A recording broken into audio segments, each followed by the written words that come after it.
I'm Ben. I'm sorry. If you would like to get your song reviewed, dear listener, there's the Filthy Capitalist option. It says 125 gets you straight to the head of the line. You don't have to be a part of the alliance. You don't have to be part of the group. Wait a minute. And the biggest thing is you don't have to wait. You hop, skip, and jump right in front of everybody. 125 gets you there. You do that 3 times and then get mashed down to the $75 rate for perpetuity. Yes! Also, there is a band review option. So if you've got a band and you're trying to get your band some exposure, hit me up at instory@gmail.com and I'll show you the details about how to pull that off. You can also jump on Patreon, and there is a option on the tiers to be able to get your band reviewed. Yep. Obviously, we can't lie to you, so we can't guarantee a positive review.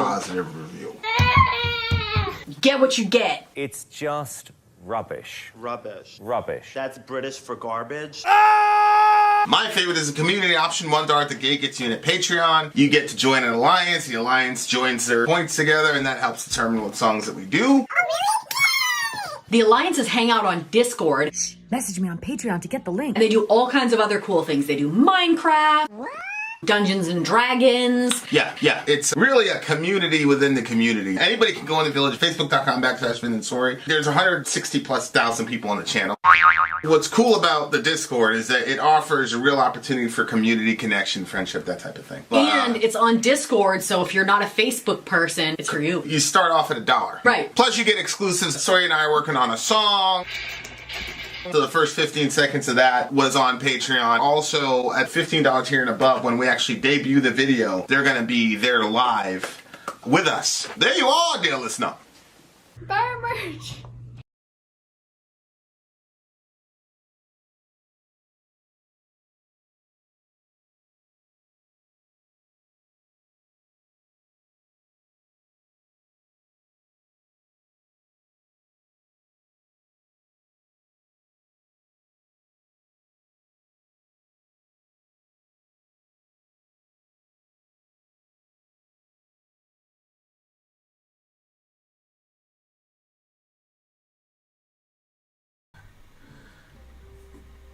Hey guys, here we are. Buy our merch indeed. Hello. A child shall lead them. To buy our merch. Oh man, this. I am sick a little bit. Yes, we've all been sick. But I'm coming through. Yeah, it just seems to be spreading around. I'm coming through for my people. Yep. Eat your zinc, dear listener. Zinc and, what do you call it? Vitamin D. Fish oil. And fish oil. It helps your joints. It really does. It'll help your joints, you miserable people. It reduces inflammation in your joints, so then it helps not to feel like so painful in your joints. Anyway. All right. JLB is here. That is our DJ for the night. DJ JLB. What y'all know about that? There he is right there. All right, guys. We got some bangers for you beautiful people today. All right. Let's see. Prepare yourselves. Prepare yourself. All right, you guys. Up tonight, we have a 4-song stream tonight. The first song on our list is by a band called Tenue. I think that's how you'd say that. And then... Inquietude. Okay. It's just very interesting. So our DJ says, what is the worst way to start a stream? Maybe with a song by a local band that nobody knows, sung in a language that nobody understands? Well, here I am to do it. Tenue are a Is that what he said? Yeah. In a language nobody understands? Yep. Allahu Akbar. Tenue are a neo-crust band from my town, and they sing, what is this, Gallego? Gallego? One of the 3 co-official languages of the Spanish state that's only spoken in my land, Galicia? Yep, Galicia looks like. Yeah. But don't get me wrong, these guys have been around for a few years. They have released a demo and 3 great LPs, and they've been touring Europe, and they also have plans to tour the USA this next year. It's not like they're our Iron Maiden. They play mainly in social spaces, underground venues, and that kind of circuit. But I still feel extremely proud of seeing these kids from my town making it. Actually, I feel even prouder to see them achieve this by following the DIY ethics. See, that's the thing about, I've known JLB for about 2 years. He's the first person I've seen that, celebrates when local people make it. Most people are jealous of local people when they make it. It's called Galician in English. With Galician. Do it phonetically. Yeah.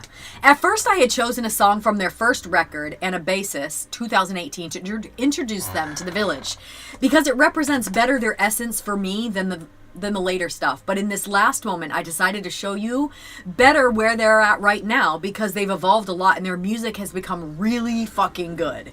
So this song belongs to their last album, Arcos Bavodas Portacros, released in August of 2024. Due to their ideology, they probably won't like being played in a Christian channel. But don't worry about that fact. Exposure is exposure. All right. Okay. All right. You got the lyrics? Send me the Christ lyrics. is king. Christ is king. Yeah, talk about it. I do have the lyrics. All right, let's go. Song number 1.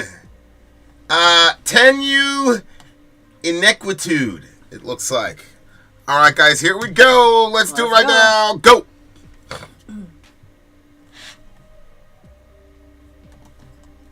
Do you hear anything?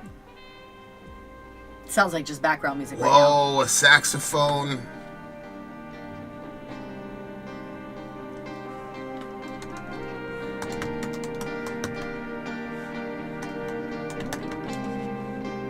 That's beautiful. I'm turning it up.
like this band. What does that say? It's in their language. Okay. It was Por todos personas que protegen o se espíritu de valencia de este mundo Palestina libre. So it's free Palestine, I think it's saying. Something, the spirit of violence in the world. I don't know. What language is that? That sounds it looks very close to Spanish. Yeah, he said it was a dialect of Spanish. What did he say? Okay. Hold on. I don't know if dialect is Yeah. right here. For all those who protect their spirit from violence of this world, free Palestine. Beautiful, beautiful, Wow. beautiful. And I'm wearing my Hefia. Shout out to all my Palestinian people. You will be free, inshallah, inshallah. Okay. Yeah, it's 3 co-official languages of the Spanish state. Okay, that makes a lot of sense. Okay, this is a really good song. It's okay. First, JLB, does this band actually have a saxophonist? They said it was a trumpet. Somebody said it was a trumpet at the beginning. Oh, it's a trumpet. Okay. Okay. I could rock with that. That was a beautiful song, man. And I'm not sure that the animist pagans are wrong. I think animism is that like everything is conscious. Yeah, like wood and all kinds of stuff. Trees and all that they're conscious. Yep. I'm not sure that they're wrong.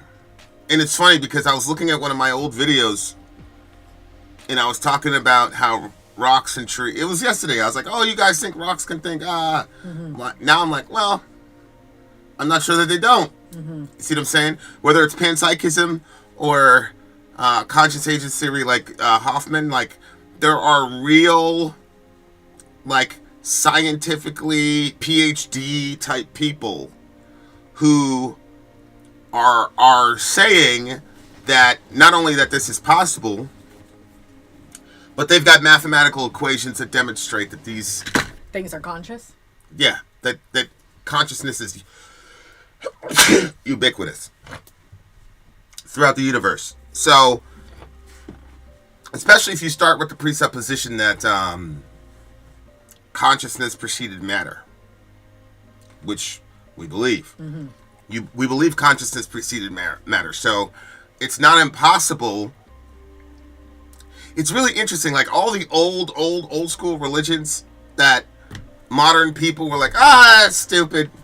Now we're in the postmodern age, and like everybody's looking back and going, well, maybe these people weren't crazy. You know, the ayahuasca stuff, the as I said, the panpsychism, Castro.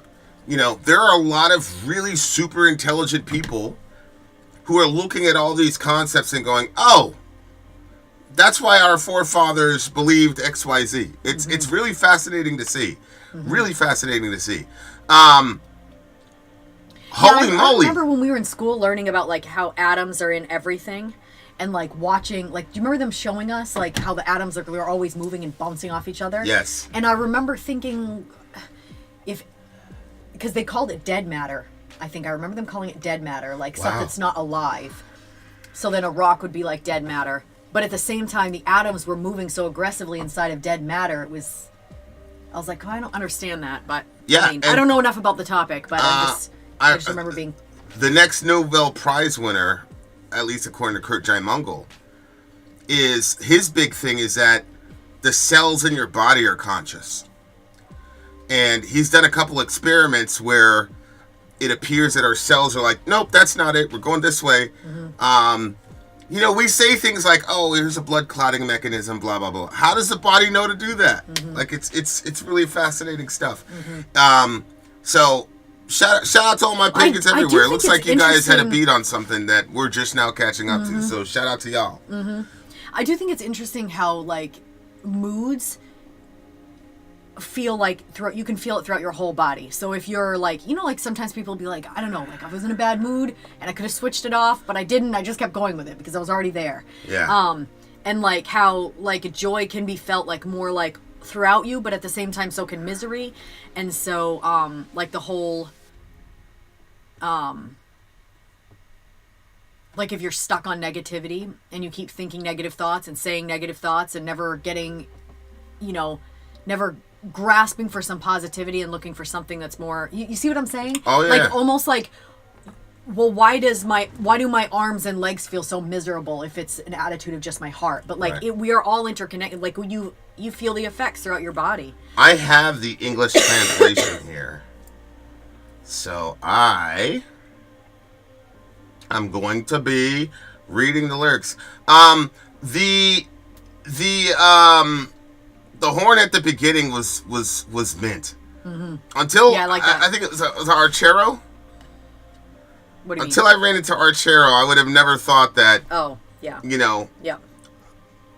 Wind instruments like a horn or a sax works in metal. I would have said, well, yeah, like violin works in metal, but I would have never thought that a saxophone would work in metal or a horn or whatever. But it's so amazing. Like, it's almost, I'm not going to say it's better than the violin, because I really like the violin, but the sounds of violin makes it really exotic. But, yeah, it's really fascinating stuff. Okay, so we've got the English translation to these lyrics. By the way, shout out to these people for shouting out Palestine. Mm-hmm. Thank you guys for that. Free Palestine, inshallah, inshallah. Okay. All right, guys. Let's check out these lyrics here. I am an ecosystem broken from the outside. Damn. Way to start the song. Yeah. A monument deprived of power. A withered gaze through the mirror towards contours of bush. A barren wasteland. Who could be saved from an ego stampede there? I sharpened the knife on my gums. Ugh. That's a hard line, bro. Yeah. That's a hard line. I sharpened the knife on my gums, and now I'm digging it in deeper and deeper, further and further in. Feeling contempt for my main refuge. Yeah. Who can be saved if every minute of loneliness encloses a rain of blows, a cascade of tears, the cry of 1,000 monkeys on a moonless night? I am a powerless monolith, corrupted to the core. 5 fingers of faith and a mouthful of lies. A fragile spirit facing the absolute. Say a prayer from the inner circle. For the inner circle. A vortex in the age of nothingness. Where to tear flesh to find resonances. In a feast of crows and luminous insects. Wounds in the hand. Chalice of an old body. There remains a black iris full of urgency. Goosebumps against the thread of time. As I breathe, I chew dust, and there is a painful separation between us and the world, end quote. What is going on? Yeah, you guys are very harsh in your town. That's probably the most disturbing line I've seen in a while. Sharpening the knife on the gums.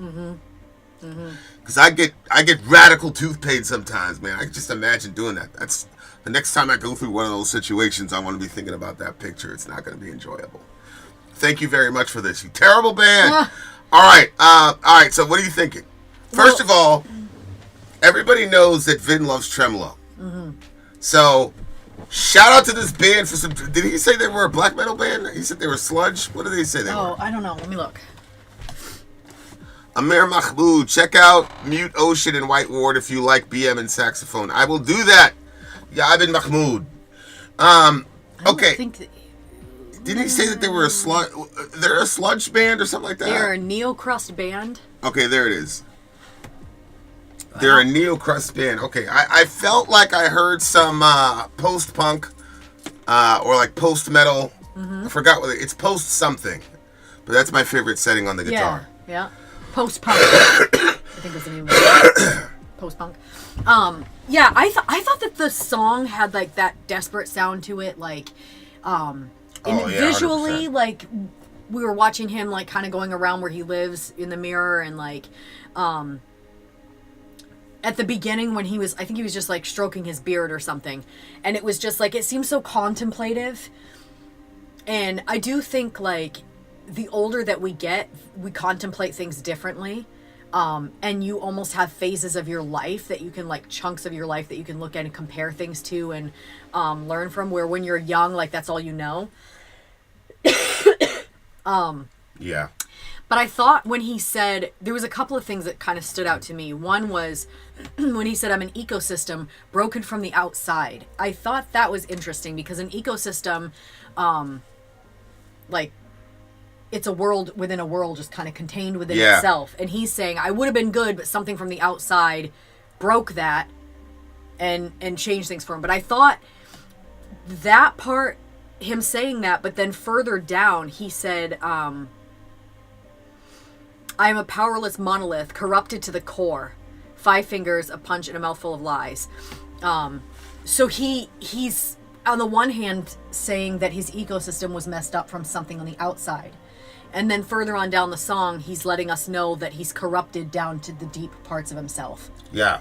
So, I don't know, for me, it was like, I thought it was such a perfect depiction of what, a spirit in search looks like. And so, you know, like even the parts where he was holding up these different things straight up into the sky and it looked very ritualistic and stuff. And I think, like that's sort of like this broader picture that humanity as a whole is in search of something deeper and greater than itself. And we watch other people in their journeys while we at the same time have our own. And there's this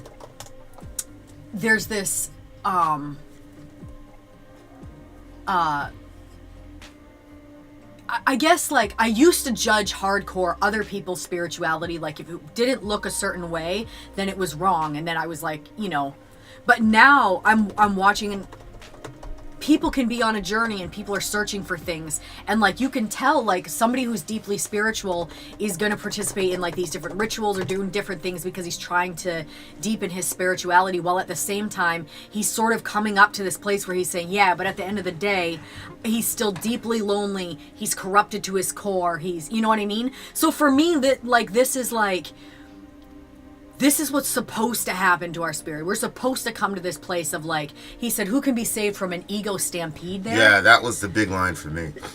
Go ahead. Well, I mean, the older you get, the more you realize, like, not only with yourself, obviously it's always easier to see it when other people are doing it, but how much ego drives the decisions that people make. Mm-hmm. And it's interesting because it is something we have to be safe from, because most of us don't even know what we're doing when we're doing it. Mm-hmm. You know, like, being on video so much and being looked at so much is a gift and a curse. I think it's ridiculous. I was listening to YouTubers complaining about, like, the job or whatever, and I'm like, man, we have some of the best jobs in the world. Mm-hmm. Like, stop complaining.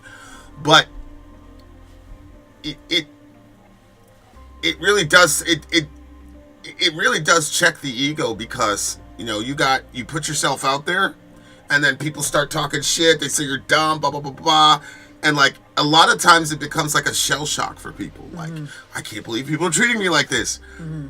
They don't realize that those people's ego is bruised just simply by the fact that you're being successful. Mm-hmm.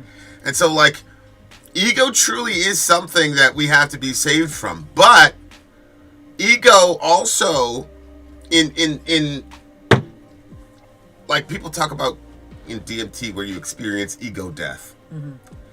And I don't really know what ego death is. The closest I could come to it is the way these people describe it. The I-ness, the me-ness, the me as a separate entity and collection of thoughts and memories and experiences, right? All those get deleted, and then you become part of this whole, and of course people think that that's God or whatever. So, like, the dissolution of the ego ultimately would be the dissolution of the self. And that's not good. Especially from a Christian perspective, you're supposed to keep yourself. And you're supposed to have an ego. The problem is when you place the ego above everybody else, including yourself, right? So it's like, oh, you're in a fight with this girl, blah, blah, blah, blah, and you want to reconcile, but your ego is saying, nah, she did X, Y, and Z, so we're gonna, like, the ego is a really complicated thing because you have to have one, otherwise people are gonna run you over, and just your own sense of being and your own sense of self. You have to have one, but none of us have really figured out how to have an ego without being an egomaniac. Mm-hmm. And I think that's kind of one of the big challenges of the human family is you're trying to figure out how to balance all these extremely difficult concepts. Yeah, I think it sometimes is the superiority that our ego brings that introduces into the picture, where all of us, biblically speaking, all of us are made in the image and likeness of God. So all of us have equal value, male, female, child, infant, baby in the womb. We all have the same equal value because all of us were made for the same purpose, to reveal the glories of God to whatever, people around. And I think that when we get to the point where we, see ourselves as better than other people, or other people are less than because of whatever. Like, there's so many reasons. Like, people do it for economic reasons. People do it for skin color. People do it for, like, we just make all these separations between all of us. But I think that, when we have arrived, when we all understand the equal value of all of us, and we're not trying to, everybody's trying to honor each other. You know what I mean? Like, it's going to be a different world when when people love their neighbor like they love themselves rather than living for themselves. But I mean, I liked the song. I liked the It's interesting because you would think that Christianity is about squashing the ego. Yeah. But we're supposed to seek for glory. But it's a very interesting dichotomy that you see in Scripture. A lot of things, like, people think they know what the Scripture says, but they really don't. You really don't until you actually read it. So, like, here, for example, it says, and this is one of my favorite passages in the Bible, obviously. I say that all the time, and then you always go, oh my God, Finn, I mean, blah, I'm blah, smiling blah. over here. Blah, blah, blah. He's been saying for years. I've been hearing him for like 15 years saying, this is my favorite verse, and it's always a different one. I think he just loves the Bible. It says, to those who by patience and well-doing seek for glory and honor and immortality. Mm-hmm. So, which is really interesting because in the Roman context, honor and glory was everything, right? Mm-hmm. So like, to those who by patience in well-doing. So you're doing good things and you're doing them consistently. Why? Because you're seeking glory, honor, and eternal life. Mm-hmm. Okay? That's a self-motivated action.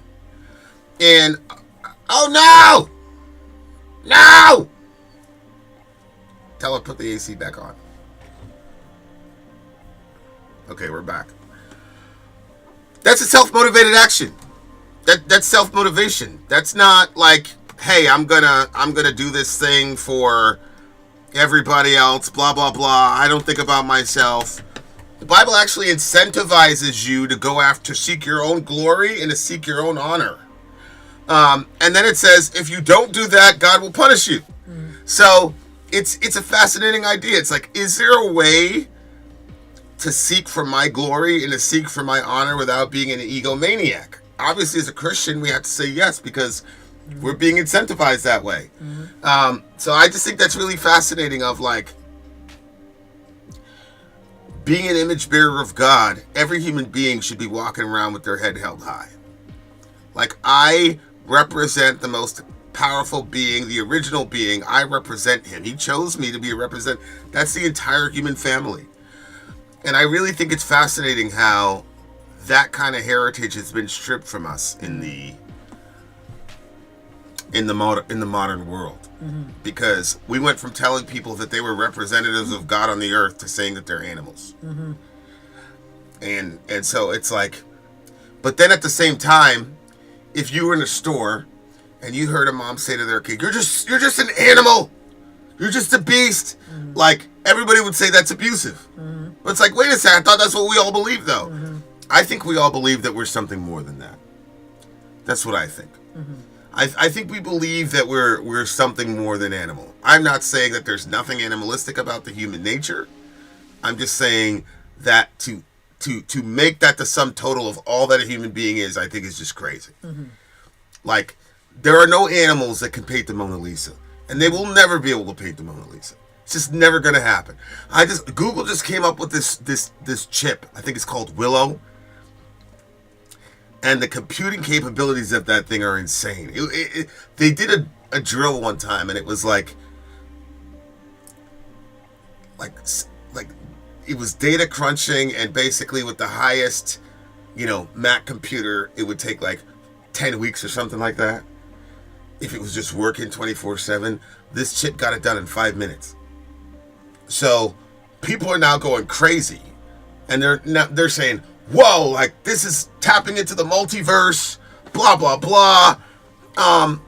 So, like, I don't think that a chimp is ever going to evolve to the point where they will be able to do something like that. You see what I'm saying? Yeah. Did I tell you about the future humans thing yet? No. There's speculation that a lot of the UFO stuff is about future humans. Yes, I have seen that. Yeah. So, but if you look at the lyrics here, he says, a monument deprived of power. A withered gaze through the mirror. And then he said something else like, I'm a powerless monolith. So you have all these things that are giant, like intimidating at the physical level. Yep. They're huge, like a monolith, for example. These are huge, unbelievably amazing things. And then he's saying, but I have no power. Yeah. And so, like, it's this contrast of this big, glorious thing, but there's nothing really inside of it. Yeah. And to me, that's humanity away from God. Yeah. Right? Like, it's like this big, glorious thing. And, like, it doesn't matter. Like, I don't care if it's Elon Musk. I don't care if it's we got a kid in our house right now, whatever his name is, Luca, whatever his name is. Like, it doesn't matter. Like, they're amazingly glorious. Kids are crazy. We have a lot of them, so we see them, like, talking, and I'm talking to my youngest, and he was trying to negotiate some chocolate. And, like, human beings are incredible, but at the same time, there's, like, this emptiness that everybody walks around with. And I think that he captured that by saying, I'm a powerless monolith, corrupted to the core, 5 fingers, a face, and a mouthful of lies. And I think, like, we're in a time period where we're so sensitive about everything that you almost have to do a lot more self-discovery. Like, back in the day, you would have to think through your own stuff and whatever. But now, people will tell you what they think of you. Especially if you're online. They will tell you what they think of you. And I think that that's healthy if you can interpret it correctly. But he says of himself that he's corrupt to the core, 5 fingers, a face, and a mouthful of lies. A fragile spirit facing the absolute. Like, to understand your own smallness and to understand where you fall short in light of dealing with the ultimate absolute. I think, like, that's what the Bible calls the beginning of wisdom. Right? When the Bible talks about fearing God, like, that's really what it is. It's I am a fragile spirit facing the absolute. It is not fear in the sense of the drunk dad's coming home at 6 o'clock. It's fear in the sense of, I just rode the biggest roller coaster in the world. That's a fearful moment, but it's a different kind of fear. Yeah, completely. That's a good fear that makes you feel more alive than you've ever felt, right? So, like, you're going down this 900-foot roller coaster or whatever it is. Like, it's terrible. I remember Disney, I think it's Disney or Universal Studios, had this thing called the Tower of Terror. And it was basically, it was basically one of those things that just drops. But they had you this were like in an elevator or something. Yeah, you were in this elevator, and it was like a ghost town or whatever. Yeah. And, like, so all these things, like, show us, like, the fragility of human life. And so when the Bible says fear God, that's what it's talking about. It's not fear of the dad coming home. It's the fear of going on a roller coaster or bungee jumping for the first time or skydiving for the first time. It's that kind of fear. Mahmoud says animals have hierarchies too, though, and we're on top. We don't need to be an image of God to have an ego. I agree. We don't need to. There's literally millions of people who say they don't believe in God, so you don't have to have an image of God to have an ego. But we do have an ego, and we do believe that we're somehow separate from animals. And I think secularists have a very hard time of harmonizing those two concepts. If you look at the creation narrative in Genesis, on the one hand, the animals are also made from the dust of the ground. Yep. Right? So the animals are made from the dust of the ground. Adam is made from the dust of the ground. Then it says, he breathed the breath of life into Adam, and they had a conversation about making Adam in the image of God. So being human itself doesn't get you anything until God says, let's make them in our image. So man was created in the same way the animals were created. Okay, and you can fit evolution there. You can say, look, the animals came from the dirt, Adam came from the dirt, blah. Adam came after the animals. This is evolution. There's a lot of Christians who believe in evolution and will use that as an argument. I'm not fighting evolution either way. I'm just saying it is because God has decided to make us image bearers that we become image bearers of God. There's nothing about the way Adam was created that was uniquely different from the way the animals were created in the narrative, other than God saying, this group of creation we're going to put in our image. And that's where we get all our value and all the rest of it from. And that's why we can make ridiculous chips that are like plunging into the multiverse while we've got cats as pets. See what I'm saying? So yeah, I thought that this song was very honest and very self-aware. I think people have a hard time accepting negative things about themselves or their shadow or whatever it is. And I think that this guy kind of gives you a little bit of a formula to kind of work some stuff out, I think. I love the tremolo picking. Everybody know, well, I don't know if everybody knows, but I'm a big fan of tremolo picking. This is a 9.6 for me. I'm just going to read this one part too here because I feel like it fits. So this is basically the book of Job. Some of you are familiar with this, I think. Job goes through a lot of really horrible experiences, and then he's having this conversation with God. For God speaks now one way, now another, though one does not perceive it. In a dream, in a vision of the night, when deep sleep falls on people as they slumber in their beds, he may speak in their ears and terrify them with warnings, to turn them from wrongdoing and to keep them from pride, to preserve them from the pit, their lives from perishing by the sword. Or someone may be chastened on a bed of pain with constant distress in their bones, so that their body finds food repulsive and their soul loathes the choicest meal. Their flesh wastes away to nothing, and their bones once hidden now stick out. They draw near to the pit, and their life to the messengers of death. Yet if there is an angel at their side, a messenger, one of 1,000, to tell them how to be upright, he is gracious to that person and says to God, spare them from going down to the pit. I have found a ransom for them. Let their flesh be renewed like a child's. Let them be restored as the day of their youth. Then that person can pray to God and find favor with him. They will see God's face and shout for joy. He will restore them to full well-being. And they will go to others and say, I have sinned and I perverted what was right, and I did not get what I deserved. God has delivered me from going down to the pit, and I shall live in the land of the light of life. And it goes on. It's a beautiful passage, but it reminded me when we were listening to this song because there were parts where he got to where he was saying, like he said, where he was, corrupted to the core, 5 fingers, a face, and a mouthful of lies.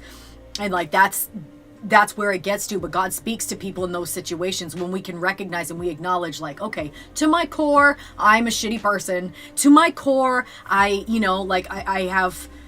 corrupted. And then from that place, there's a place that you can call to, the redemption of Jesus Christ to come in to save us from our sins. So, I will say I'm that person. You know what I mean? I'm corrupted to the core. And if it wasn't for Jesus, man, I would die in my sin. and so I'm very grateful for everything that he's done for me, and I hope that you see him as your savior too. 9.1 for May. Really like the horn.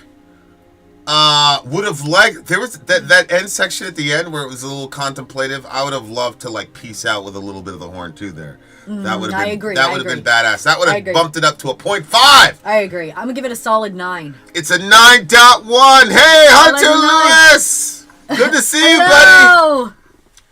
Middle America's coming pretty soon. Don't worry about that. All right, guys, we have just started. We will see you on the other side of the break. Feet out. Sorry out. Gone. Forward. Coming right back. I'm Vin. I'm sorry. If you would like to get your song reviewed, dear listener, there's the Filthy Capitalist option. As Sorry says, 125 gets you straight to the head of the line. You don't have to be a part of the alliance. You don't have to be part of the group. Wait a minute. And the biggest thing is you don't have to wait. You hop, skip, and jump right in front of everybody. 125 gets you there. You do that 3 times, and you get mashed down to the $75 rate for perpetuity. Yes! Also, there is a band review option. So if you've got a band and you're trying to get your band some exposure, hit me up at instory@gmail.com, and I'll show you the details about how to pull You that off. can also jump on Patreon, and there is a option on the tiers to be able to get your band reviewed. Obviously, we can't lie to you, so we can't guarantee a positive review. Get what you get. It's just rubbish. Rubbish. Rubbish. That's British for garbage. My favorite is the community option. $1 at the gate gets you in at Patreon. You get to join an alliance. The alliance joins their points together, and that helps determine what songs that we do. The alliances hang out on Discord. Message me on Patreon to get the link. And they do all kinds of other cool things. They do Minecraft, Dungeons and Dragons. Yeah. It's really a community within the community. Anybody can go in the village, facebook.com/VinandSorry. There's 160,000+ people on the channel. What's cool about the Discord is that it offers a real opportunity for community connection, friendship, that type of thing. And it's on Discord, so if you're not a Facebook person, it's for you. You start off at $1. Right. Plus you get exclusives. Sorry and I are working on a song. So the first 15 seconds of that was on Patreon. Also, at $15 tier and above, when we actually debut the video, they're going to be there live with us. There you are, dear listener. Buy our merch.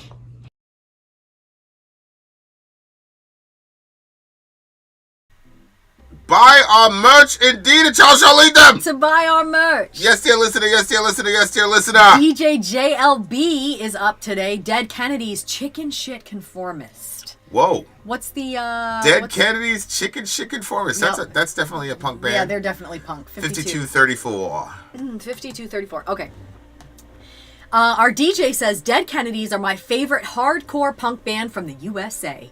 And as far as I know, you've only reacted to 2 Dead Kennedy songs. California, Uber Allies, and Holiday in Cambodia. Yeah, California Uber Alice, yeah. And that was years ago. Hardcore punk is known for having social lyrics and a sort of moral superiority. Smell that a lot of people find annoying or even insulting. But behind the social justice warrior mask, there's crap like just like everywhere else. Still, even within the hardcore punk scene, there have always been bands that talk about that crap, and Dead Kennedys were one of them. Doing it in a Talk unique about way. what crap? Justice warrior Oh, stuff. social justice warrior stuff? Mm-hmm. Gotcha. This song is one of the longest of the Dead Kennedys discography and is an anthem about the dirt under the carpet. Okay. This was released in 1986. Since it's a real punk, I don't expect a high score, and since Sorry hated Jello Biafra's voice in your previous Dead Kennedys reactions, I guess you'll hate it once more. Anyway, these lyrics deserve to be commented on by you. Here we go. Lyric video, and let's Lyric go. video on the way. Dead Kennedys-Chickenshit Conformist. Let's go.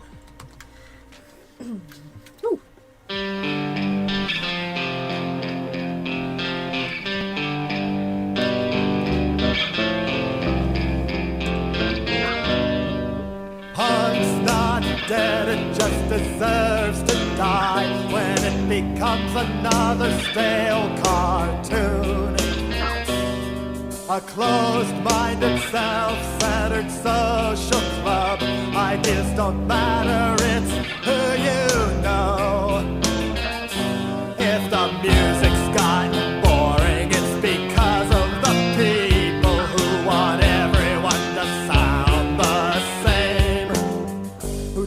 the bright people out of our so-called scene, till all that's left is just a meaningless fad. I got one the darkness, taking care of what we are. Is this a state of mind? Or just another label? The giant puzzle that alternative has become a dumb cliche. A haircut and a lifestyle. Imagine synthesis at 35. Who needs a scene, get the love and the feel? Judge everything by the pursuit appeal. Who played last night? I don't know, I forgot. But diving off the stage was a lot of fun. So he got the please, the pressure to please. So he got the please, the pressure to please. Make the same old mistakes again and again. Conformist like your parents. Whoa, that must be a big insult in that culture, boy.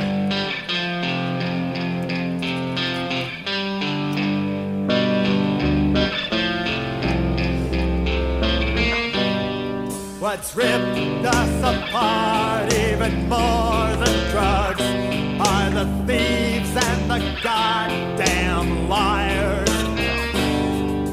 Ripping people off when they share their stuff. When someone falls, are there any friends? Harder core than thou for a year or two, then it's time to get a real job. Others stay home, it's no fun to go out when the gates are wrecked by gangs and thugs. When the thugs form bands, look who gets record deals. The New York metal labels looking to scam. Who signed the most racist, queer-bashing bands they could find to make a buck, living kids up for war.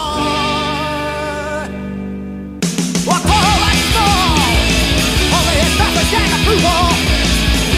Unity is bullshit when it's under someone's fast food. Or it's a common cause. Too many classes take results in themselves. Agree with us on everything or we won't have with anything. The kind of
Yikes. Yeah, this is a very risky song in my opinion. How was this song received in the punk community?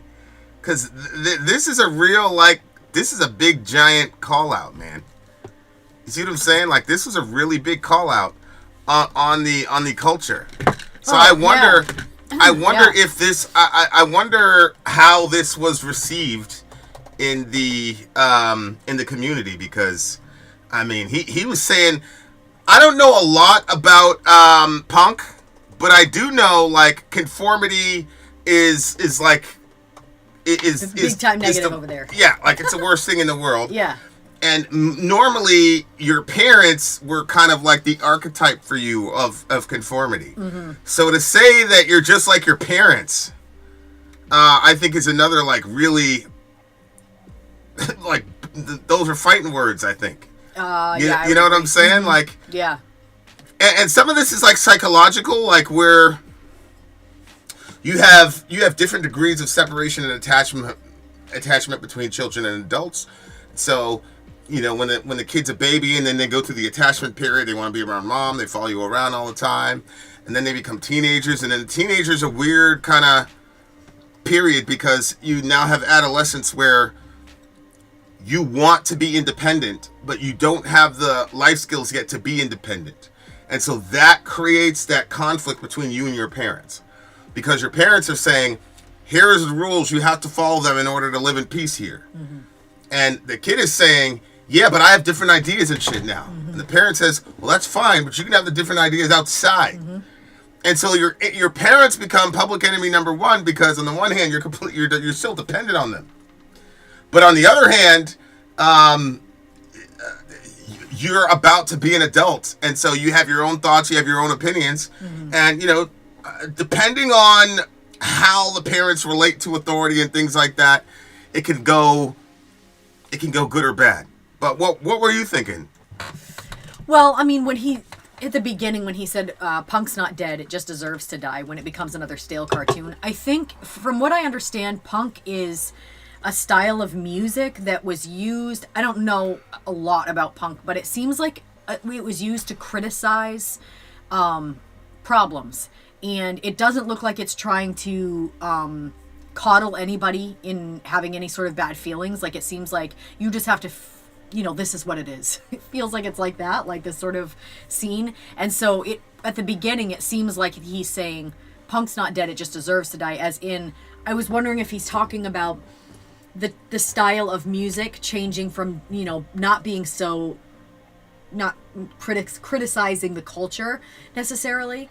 I didn't know if that's what he was saying. Like, he's saying it should be like that. Yeah. Yeah, I agree. I agree with that. Punk is an ethos. Yeah. Yeah. Okay, so. See what I'm saying? No, 100%. 100%.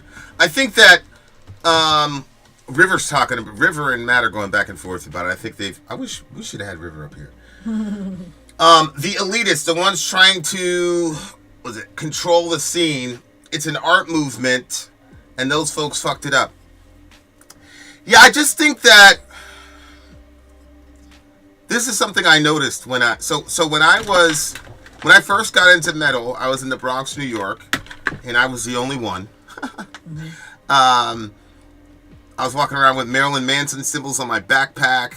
I was wearing nail polish, and then I had a phrase on my book bag. I wish I'd at least taken a picture of that book bag. No, yeah. I had a phrase on my book bag that said, "I love cops," and it was like huge on there. And I put that there because everybody hated cops, so I wanted to be a contrarian. So I said, "I love cops." My mom was like, "Yo, there's been a couple shootings, a couple whatever," and she's like, "Yo, you put that on you're asking for trouble." And I said, "Yeah." And she's like, "Do you know where you are?" And I said, "Yeah." Eventually, I got hooked up with some, really weird people, and I started hanging out in Greenwich Village, right? So in Greenwich Village, it's nothing but the LGBT community was huge there. You had punks there. You had a lot of people just like squatting in the park across the street from the train station. Then you went this way. That's where I bought all my gear, because they had the UFOs, they had all the band shirts, they had everything on there. And like, I really love the environment because I'm like, okay, like I'm around my people now, you know. We had the vamps over here and they were like literally drinking each other's blood like in broad daylight. You look over here, there's two girls kissing. Like, it was just like heaven for a kid that's 16 years old and like, yes, you know what I'm saying? And then I'm sitting there hanging out, and here comes this dude with a giant mohawk, with a torn jean jacket, a torn black jean jacket, and he's walking down the street with a couple people, and on the back there's this massive swastika on the back. I said, holy sh! I was like, bro, you got a swastika on your back. What are you doing? He turned around, and I'm like, oh, we about to square up with this guy. And Reef was there, and you know Reef, he loves that shit. He was like, oh man, what's up? Blah, blah, blah, blah. He was like the nicest guy on the planet. Gave us a hug, kissed my friend. He was like, what the fuck, nigga? Like, he was such a cool dude. He was just rocking it because, just for the same reason I love cops. You know what I'm saying? Like, he was just, you know. It was really fascinating being in the group. But, like, after a while, you do start noticing that people are just doing shit to do shit because everybody else is doing it. And then it became another form of conformity. And then somebody... It's this real square dude named Javier, and he's like, you're putting I Love Cops on your book bag because all of us hate cops. And I was like, yeah, nigga, what? And he's like, so you put something on your book bag in response to us. So we're still controlling the conversation for you. And I was like, fuck, he's right. Like, if you're trying to be a non-conformist, you have to look at what conformity is to go the opposite direction. Mm-hmm. That doesn't necessarily mean you're doing what you want to do or believing what you believe in. Mm-hmm. Non-conformity by itself is a form of conformity. Mm-hmm. And, you know, I didn't see anybody there dressed like Dorian. Mm-hmm. Okay, so my oldest, he's a suit and tie guy. Even in casual situations, he's a suit and tie guy. We didn't see anybody in the scene that looked like that. And so, like, eventually you start figuring out, like, if we were truly non-conformist, mm-hmm. then everybody would not look the same. Mm-hmm. And so, especially if you live in the village, Greenwich Village, like, I mean, that's where Stonewall happened. That's when the LGBT community first really, like, strapped up and said, okay, mm-hmm. like, okay. You know, because the cops used to mess with them. You had CBGBs over there. It was all type of... It was like a really crazy... CBGBs? Yeah, it's a famous venue where everybody played, but it's really really small. So it's closed now, unfortunately. I don't know why, but Korn did a pop-up show there. They just popped out, and at the time, my ex's mom and I were pretty close. She's like, "Yo, your band is out there. Like, show up, you know." And like, if you look at that video, like they were really really close to the crowd, and they sounded amazing. I don't know if it was because the crowd was so small and the acoustics, but yeah, like things like this always happen with movements, man. Like, people begin to focus more on the aesthetics than what the aesthetics are supposed to mean. Yeah.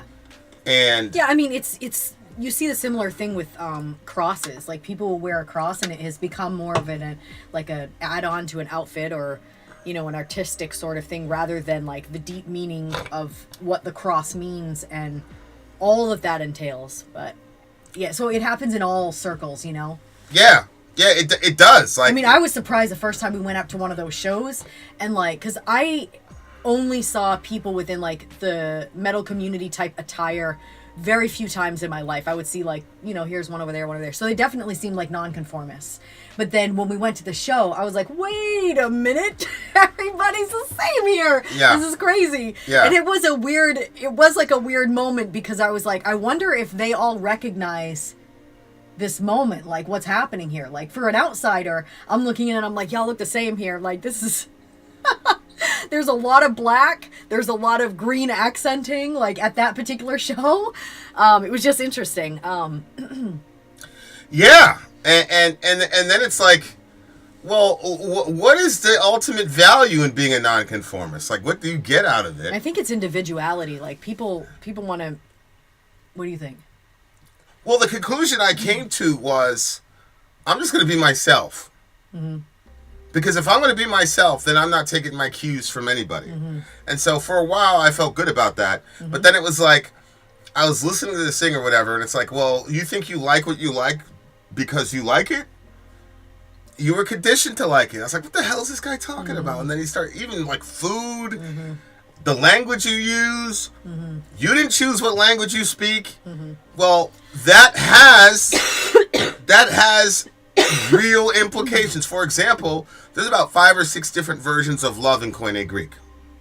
Right? You got agape, you got eros, you got the fraternity. Phileo. Yeah, the brotherhood. But in English, you don't have words like that. You just, you have I love my husband, I love my pizza. Exactly. And so, like, even at that little, like, minute level, like, you are conforming. And so then I was like, well, shit. And so, and then I, really started applying my Christianity to the concept. And that's when I found, like, the peace about it. Because it's like, I am not being myself. I am being what I was created to be. That's not the same thing. That's not the same thing. Because God always calls you to be more than yourself. And so, like, and then I had the revelation, whoa, I'm in the image of God. And the way I image God has never happened before and will never happen again. And once I really got that concept, then I was finally at peace with with everything.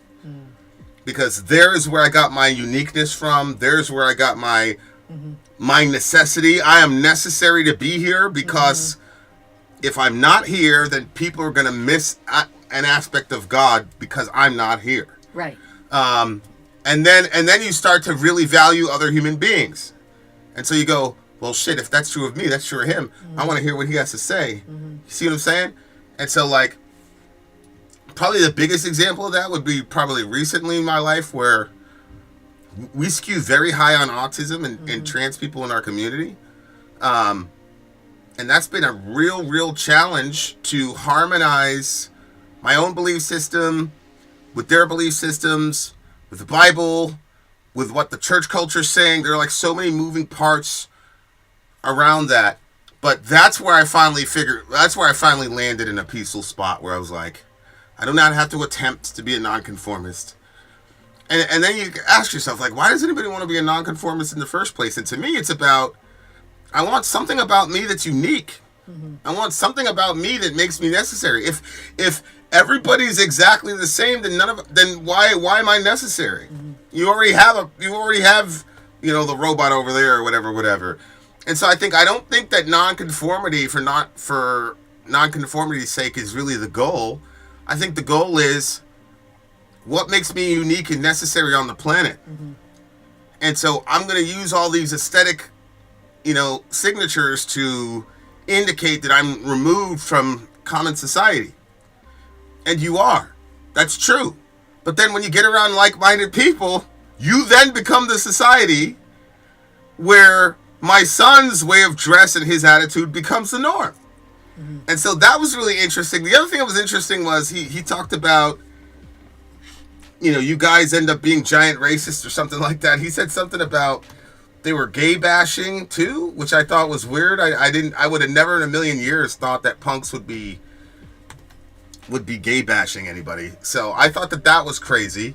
I thought the punk scene was pretty embracing of anybody. What was the name of the song again? Oh, sorry. Chickenshit? Yeah, Chickenshit Conformist. Yeah, I'm trying to find that line where he said that, because that kind of blew me away. I was like, damn, really? But again, right here. Yeah. It was queer based. Yeah, That's why we couldn't find it. Oh, shoot.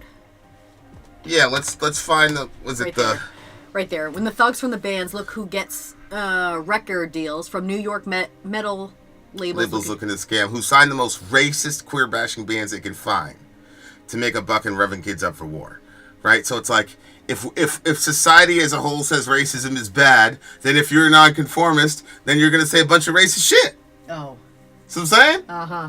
And like, we were coming into the understanding of LGBT people, and so like, we're like, okay, like, we gotta bring them in and love people, and so they're gonna say, man, fuck these gay people. You see what I'm saying? And like that's where non-conformity for non-conformity's sake it doesn't leads you. Yeah. And again, these people don't realize they're still being controlled. You're just being controlled by what society says by going the opposite. Yeah. You know, like that's a really crazy self-aware thing. I just don't know that you can solve that problem in that culture because the main thing is non-conformity. So how do you solve that problem? Because if you say, hey, you're a racist, we don't do that. What are we doing? We're gay bashing people? Like, what are we doing? These are the most vulnerable people in our country. What are we doing? They're going to say, don't put your standards on me. It's one of those things where it's like the postmodernist stuff, like you can have a truth and I can have a truth and they can be completely contradictory, but both of them are valid. Like, okay, let's try that in the real world. And we keep seeing the progenitors of these groups saying, no, not like that. But it's like, well, once you put the cat out of the, how are you going to get that genie back in there? You got to have some sort of unifying feature for shit to be legible and understandable. That's what's happening right now with the Democratic Party. Like, they're full of postmodernists who can't come down on anything and say anything is true other than Trump is a fascist. But there's nothing that unites that side in objectivity. And it's not because they're dumb or what stupid liberal. No, it's philosophy. It's the philosophy of how do we balance out inclusiveness versus party identity. That's really difficult. That's really, really difficult. You know, it's kind of like a football analogy where they say, if you have two quarterbacks, you have no quarterback. In other words, it takes so much to be an NFL quarterback and everybody's so different that the offense doesn't know what to do because you're splitting practices between these two quarterbacks. So if you have two quarterbacks, you have no quarterback. And I think that's what happens in postmodernist America, where everybody gets to be the quarterback. You know, whereas on the right, these are the core values of everything. This is this, that is that, that is that, that is that. And whether you agree with it or not, it creates a unifying principle. Sure. And I think that's what the left or Democrats are struggling with right now. What is our unifying principle? If you have everybody at the table that gets an equal voice, you're not going to have a unifying principle.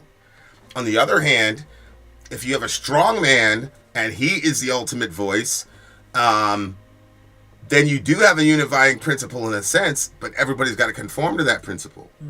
So that's against the punk ideal, but that's how you get power. You see what I'm saying? Like, that's how you get power. Is somebody saying, that's a hill we're going to, this is where we're going. Yeah. If you're on the field and the general says that's where we're going, but the private says that's where we're going, and like the general and the private start having a conversation, all of you going to die. And so I think it's a very, very self-aware song, although I don't think he understands how he himself, because Dead Kennedys is a major punk band, I don't think that he understands how he himself created that monster.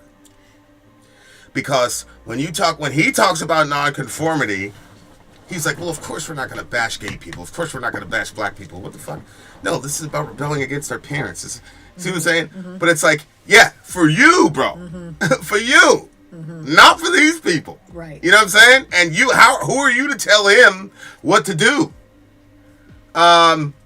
So that's why I think that a lot of ideologies, I think Trump is going to crush a lot of these ideologies because of how extreme he is, or how extreme their reaction is, where people are going to have to be like, no, there is absolute truth, and there's objectively, definitively right and wrong. I mean, they're not coming out and saying it, but they're basically saying it.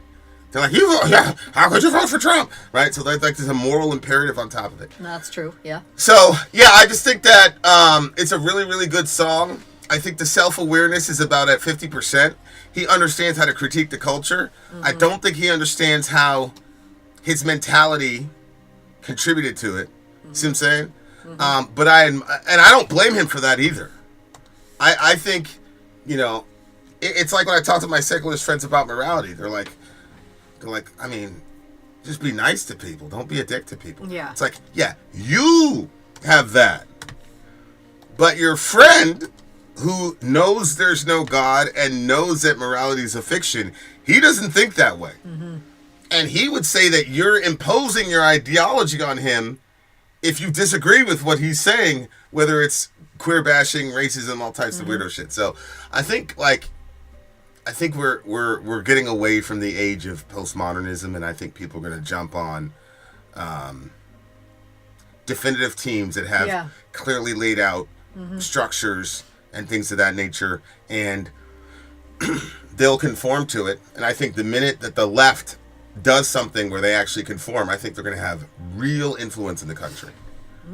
The current brand is wired to self-destruct. Yeah, I would agree with that. Because there's no ultimate truth. But I think the next generation of liberal is going to be like, yeah, there is an ultimate truth. Really, really good song.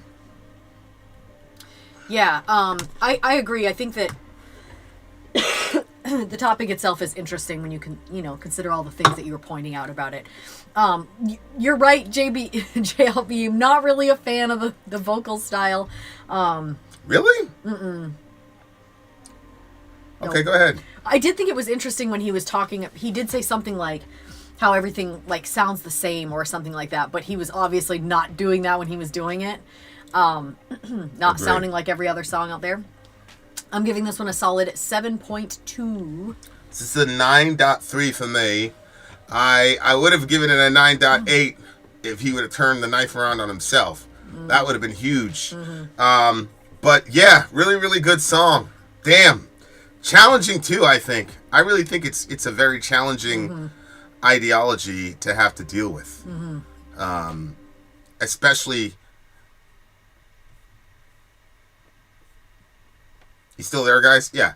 It's a difficult ideology to have to deal with, especially...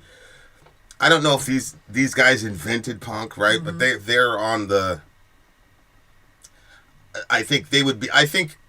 We've only done 2 of their songs, but I think we could say that these guys are universally recognized as one of the leaders in the movement, I would say. I would say so. Yeah. And that was definitely the posture of his voice, for sure.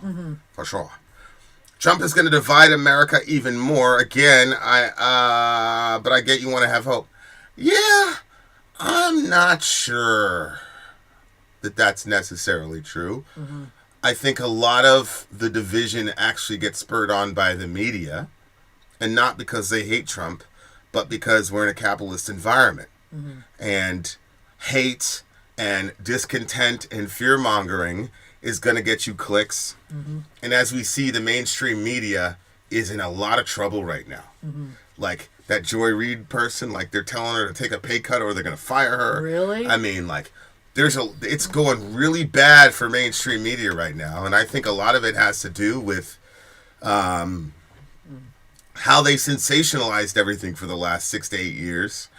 And people are tired of it. I was just watching a show where they were talking about Joe Rogan and the Biden to Trump voters who were influenced by Joe Rogan. And it was a very, very interesting conversation. But we've been listening to a lot of like liberal, neoliberal reactions to the election. And one of the things that was fascinating to me was the I'll say contempt. Not going to say hate, but they have real contempt. They did use the word hate. One of them used the word hate. They did. And they used the word contempt. They had real contempt for regular Americans. It was very, very fascinating. And they also had real contempt for people who said they voted on the economy. I know, yeah. They're like, oh, eggs are annoying. So-called eggs. Yeah. It's like, Inflation. Dude, you're a 40-year-old gay dude that lives in Manhattan. You have no children. And you're out here trying to lecture a fucking single mother of 3 kids about how she really doesn't have a problem with eggs. It's insane. Like it's crazy to see like the lack of self-awareness there. So I think that Trump is a flashpoint for division, but I would not put all the division on him. I think a lot of the division comes from the media, and I don't believe people in the media have a real problem with Trump. It's kind of like Dan Rather said to Brian Seltzer's face. Brian Seltzer like, oh, the threat of Trump or whatever. And Dan Rather was like, man, you guys loved the Trump time. Seltzer, what are you talking about? And he was like, you guys are running Trump stories every other second. And you guys did great. The minute he left, you guys tanked. They fired you. Like, he said it straight up, and the whole crowd started laughing. So, yeah, I just think we need to be really, really measured, man, because we're in dangerous times. We got really nefarious people trying to influence us. And I think, like, the spirit of punk is, like, what are your actual beliefs? I think that that's something that a lot of people in our generation don't really understand because they're getting their cues from these thought leaders. Mm-hmm. And they don't even have the chance to explore anything because you just put a phobic at the end of something or ist at the end of something. Mm-hmm. And now you're like the worst person in the world. So you're not even going to allow yourself to think in that direction. Yeah. Because you don't want to be one of those people. Mm-hmm. So it's conformity is a tricky thing, man. Mm-hmm. It's a real tricky thing. 9.4. I think I gave it a 9.5. 9.5 for me. 7.2. We shall return. Be right back. 7.2. You really didn't like that guy's vocal style. No, JLB knows you like that boy read you like a book, boy. All right, JLB. Shout out to the homie. Shout out to you. We'll be right back. Yeah. Shout out to you, man. You know Shorty better than I did in that situation. I had no idea. I didn't remember it all. Shout out to JLB. We're coming back. Don't go anywhere. Don't try anything. I'm Vin. I'm sorry. If you would like to get your song reviewed, dear listener, there's the Filthy Capitalist option. As Sorry says, 125 gets you straight to the head of the line. You don't have to be a part of the alliance. You don't have to be part of the group. Wait a minute. And the biggest thing is you don't have to wait. You hop, skip, and jump right in front of everybody. 125 gets you there. You do that 3 times, and you get mashed down to the $75 rate for perpetuity. Yes! Also, there is a band review option. So if you've got a band and you're trying to get your band some exposure, hit me up at sorry@gmail.com, and I'll show you the details about how to pull that off. You can also jump on Patreon, and there is a option on the tiers to be able to get your band reviewed. Yep. Obviously, we can't lie to you, so we can't guarantee a positive review. Get what you get. It's just rubbish. Rubbish. That's British for garbage. My favorite is the community option. $1 at the gate gets you in a Patreon. You get to join an alliance. The alliance joins their points together, and that helps determine what songs that we do. The alliances hang out on Discord. Message me on Patreon to get the link. And they do all kinds of other cool things. They do Minecraft, Dungeons and Dragons. Yeah. It's really a community within the community. Anybody can go in the village, facebook.com/VinandSorry. There's 160,000+ people on the channel. What's cool about the Discord is that it offers a real opportunity for community connection, friendship, that type of thing. And it's on Discord, so if you're not a Facebook person, it's for you. You start off at $1. Right. Plus you get exclusives. Sorry and I are working on a song.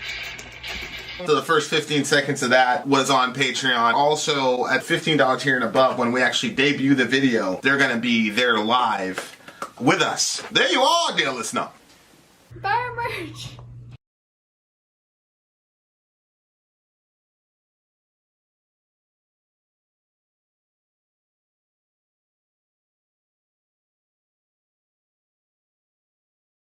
To bring the drinks.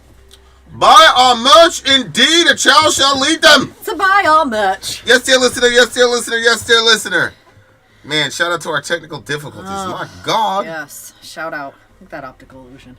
Weird, right? Yeah, like if you take a screenshot, it's supposed to be moving. It's saying something, but I didn't see that. Sometimes I think they just say that, and then your brain makes up the difference. Yeah. All right, guys, here we go. They just want us to conform. Yeah, they just want us to conform. All right, you guys. Up next on our stream is a Magua song. You must be very happy. Yes, Magua. Excuse. It's a 10. It's a 10. He's already rating it. It's a 10. He's already rating it. Okay. Magua is the best black metal band on the planet. They're the best. There's no close second to Magua. Their tremolo picking is insane. All right, what's the name of this song, dear listener? The name of the song is Age of Excuse 3.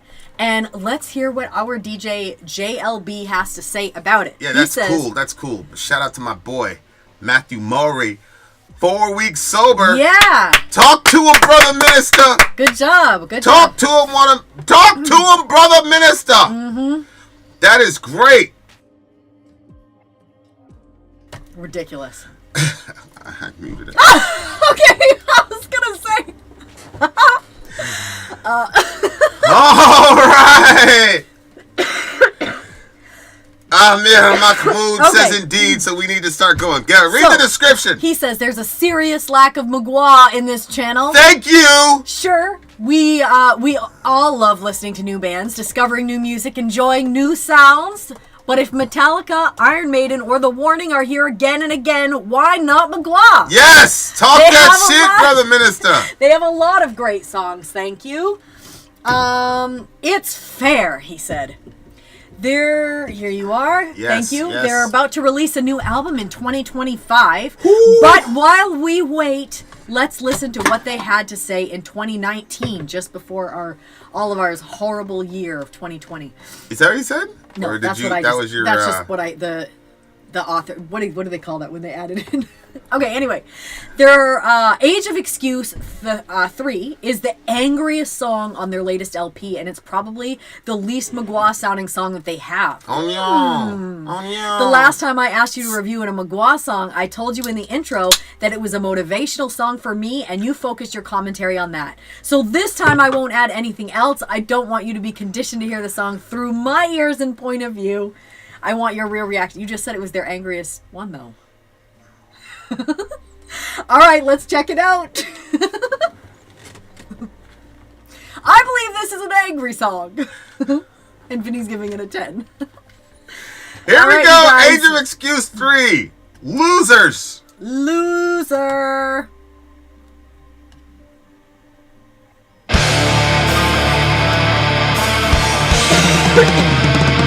Yes, Pinky.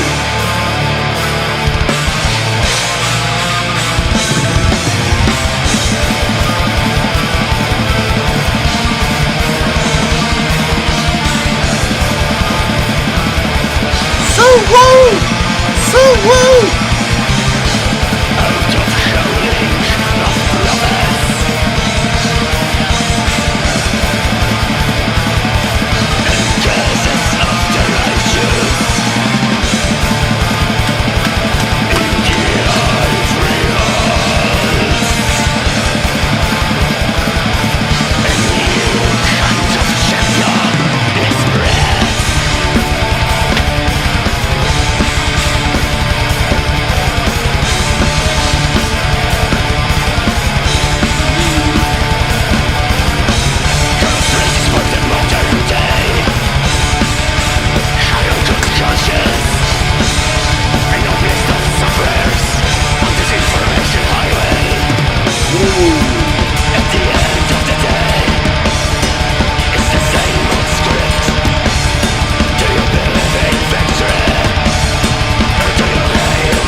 Yes. So good.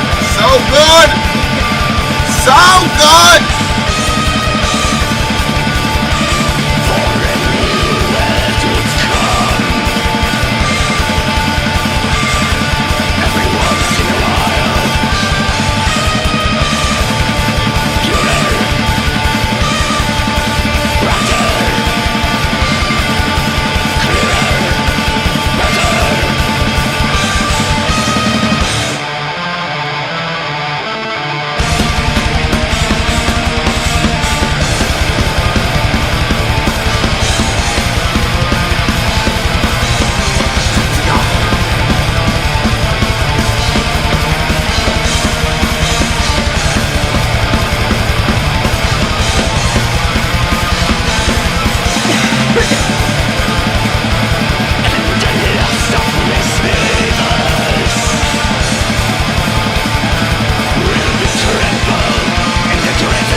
sound.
No! No! No! It's over, babe. It's over. It's over. Call it a day. Call it good. It's done. I know that you're so sad. Yeah, I'm not particularly happy about the ending of this song. I feel like you would just do... It needed another 2 minutes. I feel like you would like to do an album review. This band... I love this band. You'd sit in the dark room and... I have never heard a bad song from this band. The vocal style is insane. They do not do a lot of complex shit. Yeah, don't you feel like it's very similar all the way through the song? It doesn't really... How dare you? I mean, that's what's happening, How dare right? you say they're simple? I didn't say they were simple. How dare you? I didn't say simple. Man, just do the review. It could be a complicated nut. I said do the review, I said. Go ahead. I'm so offended like it's your No, bad. I'm mega offended. You're mega offended? How dare you? How dare you? I don't agree with this. All right. I mean, so you see what I'm saying though? No, I don't know. I don't know what you're saying. The song kind of sounds like it stays the same. The song kind of sounds like it's staying the same. Yeah, like musically, it like does its thing, but it stays on the same pattern. I'm not even gonna fight with you. Go ahead. Go ahead. Okay, that's how I feel about it. That's how I see it. Yeah, that's good. Go ahead. Okay, so, but I know you love this. What do you want to do? You want to break into the lyrics, or like I just said, like I don't experience these songs like you do. You like, fireworks go off for you when you hear these songs. For me, I'm like, really, I don't like. It seems like it stays similar. As my brother Mahmoud has said, it's called creating an atmosphere. It does. It does have an atmosphere for sure. That's why I was thinking like an album review. But I just feel like it's the same. The first, first 30 seconds, middle 30 seconds, end 30 it's all the same. It doesn't really make a lot of variations from my vantage point. Magua, forgive her. She knows not what she says. Forgive her. Forgive her. Okay, so maybe from, somebody who experiences it differently. Well, this band, well, number one, I love tremolo picking. But their tremolo style, along with their vocalizations, are just top notch in my opinion. It's not Cookie Monster vocals, but it is also not, a clean vocal style. Yeah. Yeah. I think my favorite vocalist that I could say that with is Tom Araya from Slayer. Okay. Like he doesn't have the I don't understand what you're saying, but it's not singing. Like it's a very ominous vocal style. This guy is like my second favorite vocal style. Mm-hmm. Ethan Noir is saying fight. Well, he said he's with me though. He agrees that it basically sounds the same. How dare you? Okay, Ethan, whoever you are, you're out of the village. Leave the channel. I have complete authority. Okay. You must leave. V, you gotta check out Andevald. Aval Bocos. It's a very atmospheric. I think Sori will love the desperate vocals. Yeah, send me an email about them. Yeah, Okay. so explain it to me. What is so great about this? Because I'm just not seeing it. What's so great about what? This, like, these songs, like, every time we listen to it, I'm confused as to what draws you in. Do you just, like, because, okay, for me, the atmosphere is almost sedentary. Like, everybody is going to be forced to sit in this mire, and we're going to go through this song. Not Forced mire. to sit in this mire. Allah. Not mire as in, like, the song is, like, shit. It's not like that. Stuck for The Allah. mire is the atmosphere that it creates, like, you're there. We're not moving anywhere. It's misery. You're not supposed to be happy, and he's singing about all these existential crises, etc. Okay, I'm just trying to get an explanation for what draws you in about this band. Well, first of all, their tremolo picking is unique. The way they Okay, stay do the with sound it. that they're The trying. way they stay with it through the entire song is different. Okay, the way they stay with it, aka it stays the same. No, because there are variations when they do the tremolo picking. But you're not a Miles. guitarist. You're not a guitarist, so you can't appreciate I'm it. still waiting for an explanation, sir. I just explained it to you. One, carrying the same tremolo to create the atmosphere throughout the Same. entire song. Right, so we agree. And then on top of that, lyrically, he's always talking about something really deep. Yep. And then vocally, he has a very menacing voice. And when you put all those three Oh together, no, we were it's joking. genius. Ethanois. We didn't really mean for you to leave. Who? Because remember you were like, you'll have to leave. I was like, yes, you'll have to leave now. We were joking, but, you know, I didn't know if he knows. Hopefully he doesn't. Oh, she was joking. Anybody that disrespects Magua is getting it from me. So why am I still here? Well, I married you, so everybody makes mistakes. Oh my gosh. I should have had you listen to Magua before I took you out. That's true. As a matter of fact, yeah, I should have had you. I should have played that But song. I didn't know Magua at the time that we married her. So Magua, you'll have to forgive me. There's nothing can be done. Walaikum assalam, Yakai. Okay, so you like that the tremolo picking is good and it stays the same. Oh, he's still here. He claims he's a guitarist. He claims, dear listener. All right. Out of the howling of prophets and curses of the righteous in the ivory halls, a new kind of champion is bred.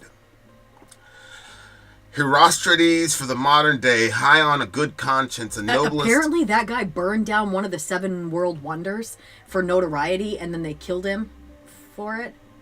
But then they made this guy Herostrates? Yeah, and they I guess set some law where his What is name it, couldn't even be mentioned. But obviously it didn't work seeing as he's in this song. The greatest Artemis of the Ephesians. Was it the Artemian temple? Was it Temple of Artemis? Here. This was a 4th century BC Greek accused of seeking notoriety as an arsonist by destroying the second temple of Artemis in Ephesus, one of the 7 wonders of the ancient world. That's in the Bible. Remember with Paul and Barnabas, and they were saying, great is Artemis of the Ephesians? Yeah. And then they beat the hell out of him and left him for dead? That's in the Bible. That's crazy. That's the same guy? Huh? Oh wait, Artemis is the temple? The goddess that they were. Yeah. But they were in Ephesus. Yeah. And Yes. there it is right there. It's so crazy when the Bible, like... I wish people would read the Bible. They have no idea. I know. Okay. So, out of the howling of prophets and curses of the righteous in the ivory halls, a new kind of champion is bred. Herostrates for the modern day, high on good conscience, and noblest of sufferers on disinformation highway. That sounds like the right wing in America right now. So, out of the howling of the prophet and the curses of the righteous, both of those I think are in the ivory halls, a new champion is bred. Herostrates for the modern day. So, somebody who just burns everything down or destroys what's sacred. Mm-hmm. But I don't think high on good conscience, a noblest of sufferers on disinformation highway. It looks So to somebody me, that's wrong but keeps doing something because they believe it's the right thing to do?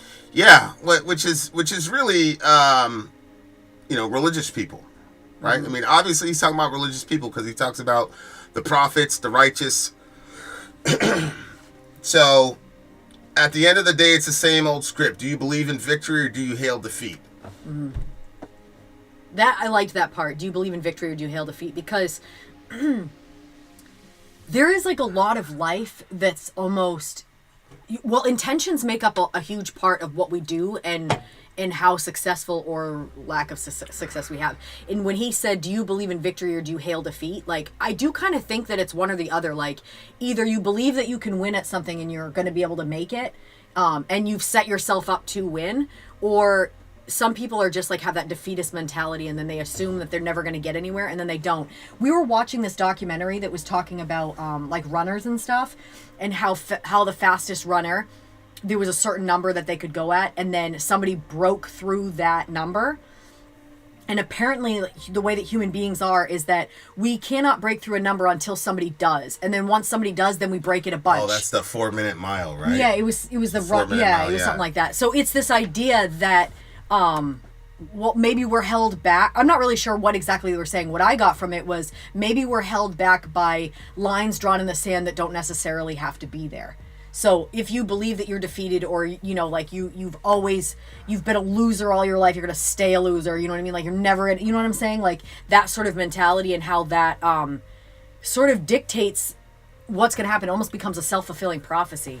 That line is crazy to me, though. High on good conscience. Mm-hmm. Like, some people have a good conscience because they're actually good, but then I think sometimes people have a good conscience because they've never been tested in a way that puts them to have to make a morally bad decision. For instance, if you've never been so poor you needed to steal, then it's easy to judge the people stealing diapers as they're leaving Walmart. That's rough. Yeah. I think I cut you off, though. That happens a lot. It does. I'm trying to work on it. It's okay. Apologies. It's okay. People like hearing from you more anyway. I'm the paperweight. That was my original. That was my original name in the channel. We're gonna turn it to Saurian paperweight. Ridiculous. Herostrates of the modern day. High on good conscience, the noblest of sufferers on the disinformation highway. At the end of the day, it's the same old script. Those finaglers of justice, expert rights and deceit, carvers of the crooked timber in their finely tuned farce, proclaiming anger and rage under the mortal threat that it thrives. These guys are Polish, I think. And the church in Poland has political power. I'm pretty sure. Like, Nergal, when he got leukemia. Sure Nergal had an issue there. Yeah, like Nergal's gone back and forth with his government a bunch of times. Yeah. And it's a heavily Christian right-wing type of brand of Christianity over there in Poland.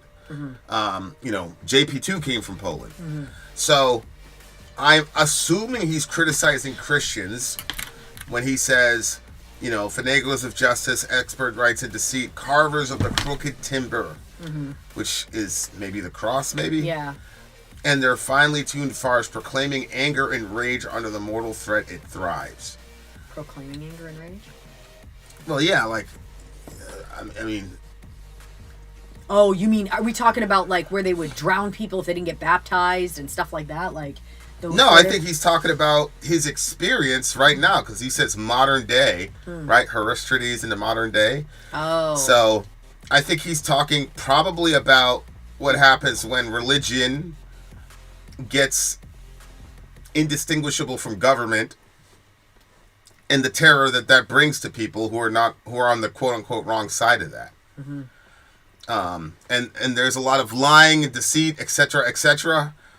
It is really interesting to me about. We had this debate when we were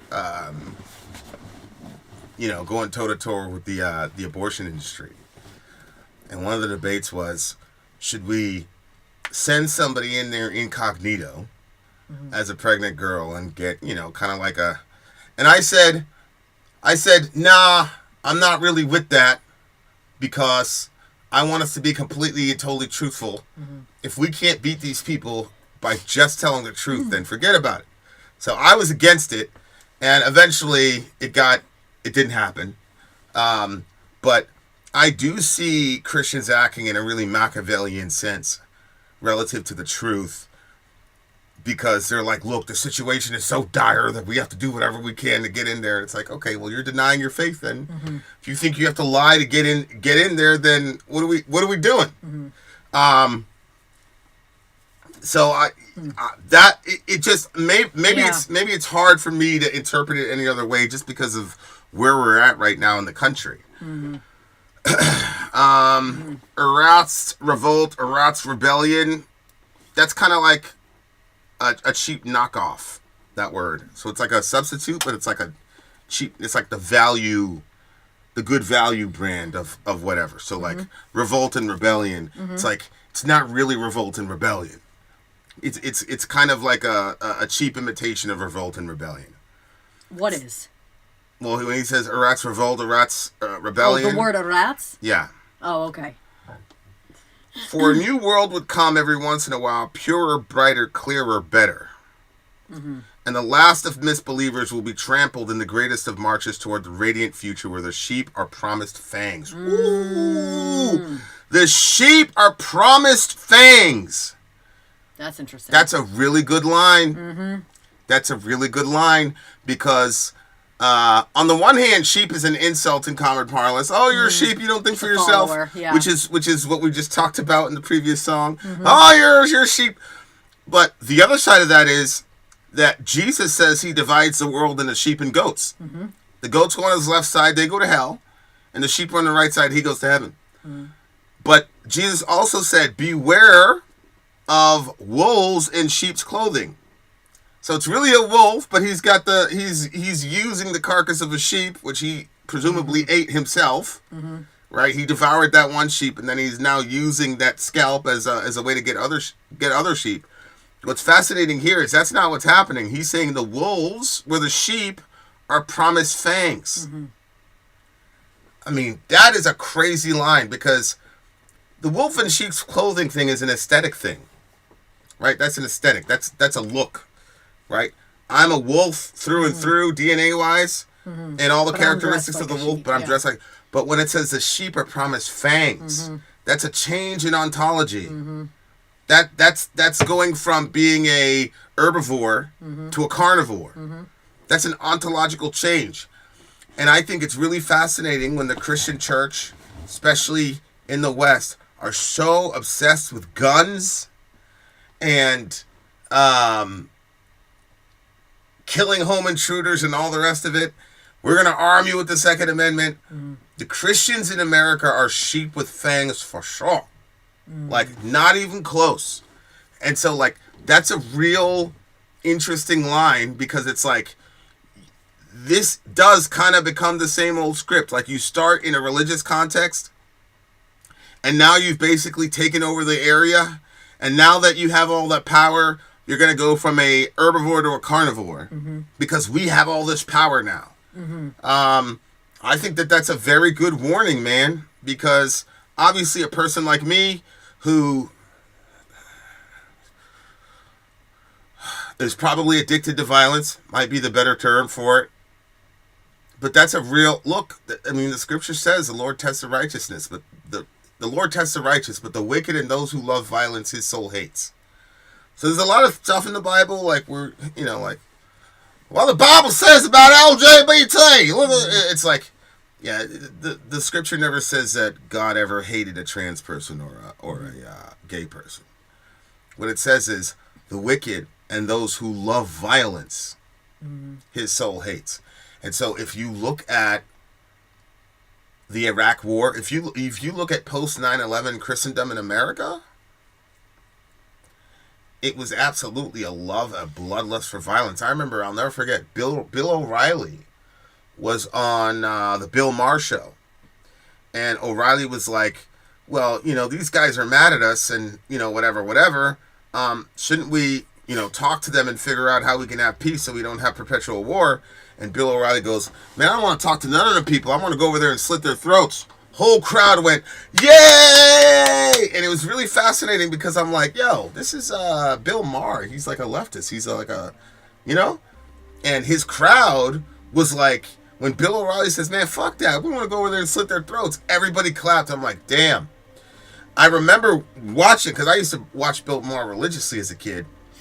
And I remember being like, yeah! Like, I yeah! You know what I'm saying? And it was crazy because, like, I was completely brainwashed. Wow. And there's no shame in that. I was a teenager. Like, people just attack my country. Like, I don't know why it's, like, so bad to admit to people that they got brainwashed. Like, come on, if you grew up in the Western world, you've been brainwashed. I'm sorry. You have. And that's the reason why people were freaking out when certain people were buying certain companies and things of that nature, because they understood that their grip over the flow of information is there. So, man, the last of misbelievers will be trampled in the Great March. Yeah, man, like, the contempt, we talked about this with the left, where they had contempt for normal people. But the contempt that I hear Christians use for leftists, for the woke, for the LGBT community, people could say all the time, like, yo, the truth hurts sometimes, blah, blah, blah, blah, blah, blah. And I get it. I can't judge anybody's heart. I've said things to my friends that I'm sure hurt them because I felt like, yo, this is going to be really bad. Like the elastic refracting is going to be a bad situation. But there's a lot of people who take joy in verbally destroying somebody who's different from them in Christendom right now. In Western Christianity, there's a certain glee. And like, there's this Christian dude, he reposted a video, one of the dudes from Fox News, and this girl was a vegan. Okay. And so, like, he's going back and forth with this girl on veganism, and he's got this steak, and he's eating the steak as he's... Yeah. And I'm like, it's small, it's not... But it's like, that is like the crystallization of the current state of the church in America. It's all this, I'm going to trigger the whales and I'm going to make the woke blah, blah, blah, blah, blah. And like a lot of people are being trampled underfoot, man. But because we love power so much, we don't care. And that's where you see the sheep getting promised fangs. Man, that shit is crazy. That's a crazy line. Only after the graves are filled with remains of dissidents and the frame of reference is torched together with forbidden thoughts, then and only then the disciple is relieved. The true believer has overcome the evils of engineering of dissent. I mean, this is basically, we're not going to stop until everybody conforms to our worldview. I'm a post-millennialist, so I believe that the world is going to be Christianized, but not in this way. Not through death and destruction. Nope. Well, Isaiah says, the coastlands wait for his law. And the wait there is an active wait for the law. In other words, it's almost like a demand, like, come over here and give us your law. So, in my view, people are going to be asking for Christian Sharia. And that marks the golden age. Yeah. Us enforcing Christian Sharia before it's demanded by the people turns us into militant crusaders. I think there are some stopgaps. For example, we cannot allow systematized killing. I don't care who or what anybody says, because we will not have a society. And if you think I'm joking, look at our birth rates. That's one of the... if you really wanted to ask me, that to me is the ultimate reason that Roe v. Wade got struck down. I think they're looking at the numbers and they're saying, okay, we got to put the kibosh on this abortion thing for like a generation or two, because we don't want to happen in Europe. We don't want to happen here what happened in Europe, which is, you know, I think it was that by 2030 or something, Muhammad is going to be the most ubiquitous name in England, right? And that comes with serious implications. And so, we should probably save this for Conspiracy Monday or whatever, but I really believe that a lot of this legislation relative to the pro-life stuff is the government recognizing that if we don't, and we keep, you know, you can't even replenish society at this point. But on top of that, it's not about just replenishing society. Who will run the machines and win their wars? Yeah, like... Fight their wars. Right. Simultaneously, you got people in the Western world that have access to Western capital, which then gives you access to Western weapons, and they're all over there in England right now, so it's like there's a lot of nervousness happening right now. And they should be nervous. So it's a very interesting thing, and I think that on this side of the train, people are really, really afraid of that. I really, really like this song. A lot. Yeah. You did? Praying for Armageddon. We watched that. It was like a 2 or 3 part series But yeah, like there's a brand of Christianity where people are praying for Armageddon. They're praying for the destruction of the planet. They're praying for, and really, if you're praying for Armageddon, we're talking about hundreds of thousands and millions of deaths. Like, my view is that that's already occurred. Like, we're good now. We can move on. That's already occurred. But there's the mass majority of Christians, especially on the western side of the world, are projecting that into the future and then trying to pray that into existence. And so when you see what's happening to our Palestinian friends, people with this ideology are like, this is a fulfillment of prophecy. Those Palestinians shouldn't be there anyway. Send them to Jordan. God gave the Jews that land. Yada, yada, yada, yada, yada. Speaking of disinformation, that's one thing I probably disagree with. When you use the term disinformation, the majority of the times they're talking about right-wing disinformation, as if the right wing is the only one that runs these intelligence programs on the citizenry, and that's just not true. I mean, a quick example would be, we were told for 4 years that Joe Biden was spry and healthy and he didn't have any cognitive issues at all. That's what they told us. That was obviously a fucking lie, right? And we agree now that was a fucking lie. So, like, disinformation runs both ways, especially in a country like America. Like, there is no group that has the corner market on disinformation. Right now, it's a big thing to say in corporate media and neoliberal media that, oh, it's disinformation because they're all trying to figure out how Trump won. But both sides run disinformation campaigns for specific reasons. I mean, hell, even the CDC admitted that they did not publish their full results of their COVID surveys because they said people might misinterpret it. It's like, that's not your fucking job. It's not your fucking job. Rachel Maddow went on TV and said, if you take the vax, it kills the whatever, and you won't be able to spread it to your neighbors or whatever. That wasn't true. My problem is there's no retractions. You know, that's my problem. Like, I don't expect you to be perfect. Get on TV and say I was wrong. Go ahead. What are you saying? Well, it reminds me of, remember how I guess it would be the Catholic Church. They had everything in Latin and they didn't want to translate for the regular people because they said they'll misunderstand what the Bible says. So they kept the control in their power and wouldn't translate for the people. And it's the same thing, but this is the government now that's saying, 100%. Oh, we can't put this so you guys can read it because you might misunderstand it. It's the same. Right. It's just the same version of control, right? Well, and now I look at it, I'm like, no, you guys didn't publish it because you didn't want us to understand it. Exactly. Because there were basically reports that people in our age bracket are good. Just go to the gym. In our kids' age bracket, completely useless, don't do it at all. Morbidly obese and old people need it. If they would have published that, there would have been no mask mandates, there would have been no social distancing, none of that shit. So but then you think of Fauci and how he had said years before he hopes for something to pop off so we can see how we would handle it. He did say that. And he did not do what he could to make it the best for everybody. I mean, yeah, that's what I'm saying. Like, disinformation runs both ways. It's just the neoliberal media is really good at pointing out right-wing disinformation, and they truly don't believe that we can see through theirs. And that's the reason why Joe Rogan and all these guys become mega popular, because of situations like that. We had a strike. We had a warning. Actually, the warning is still on our page because I said something about COVID last year, and it was completely accurate, and they still hit us for it. It's like, wow. I love the song. It was a great song. I'm gonna give the song a 9.7.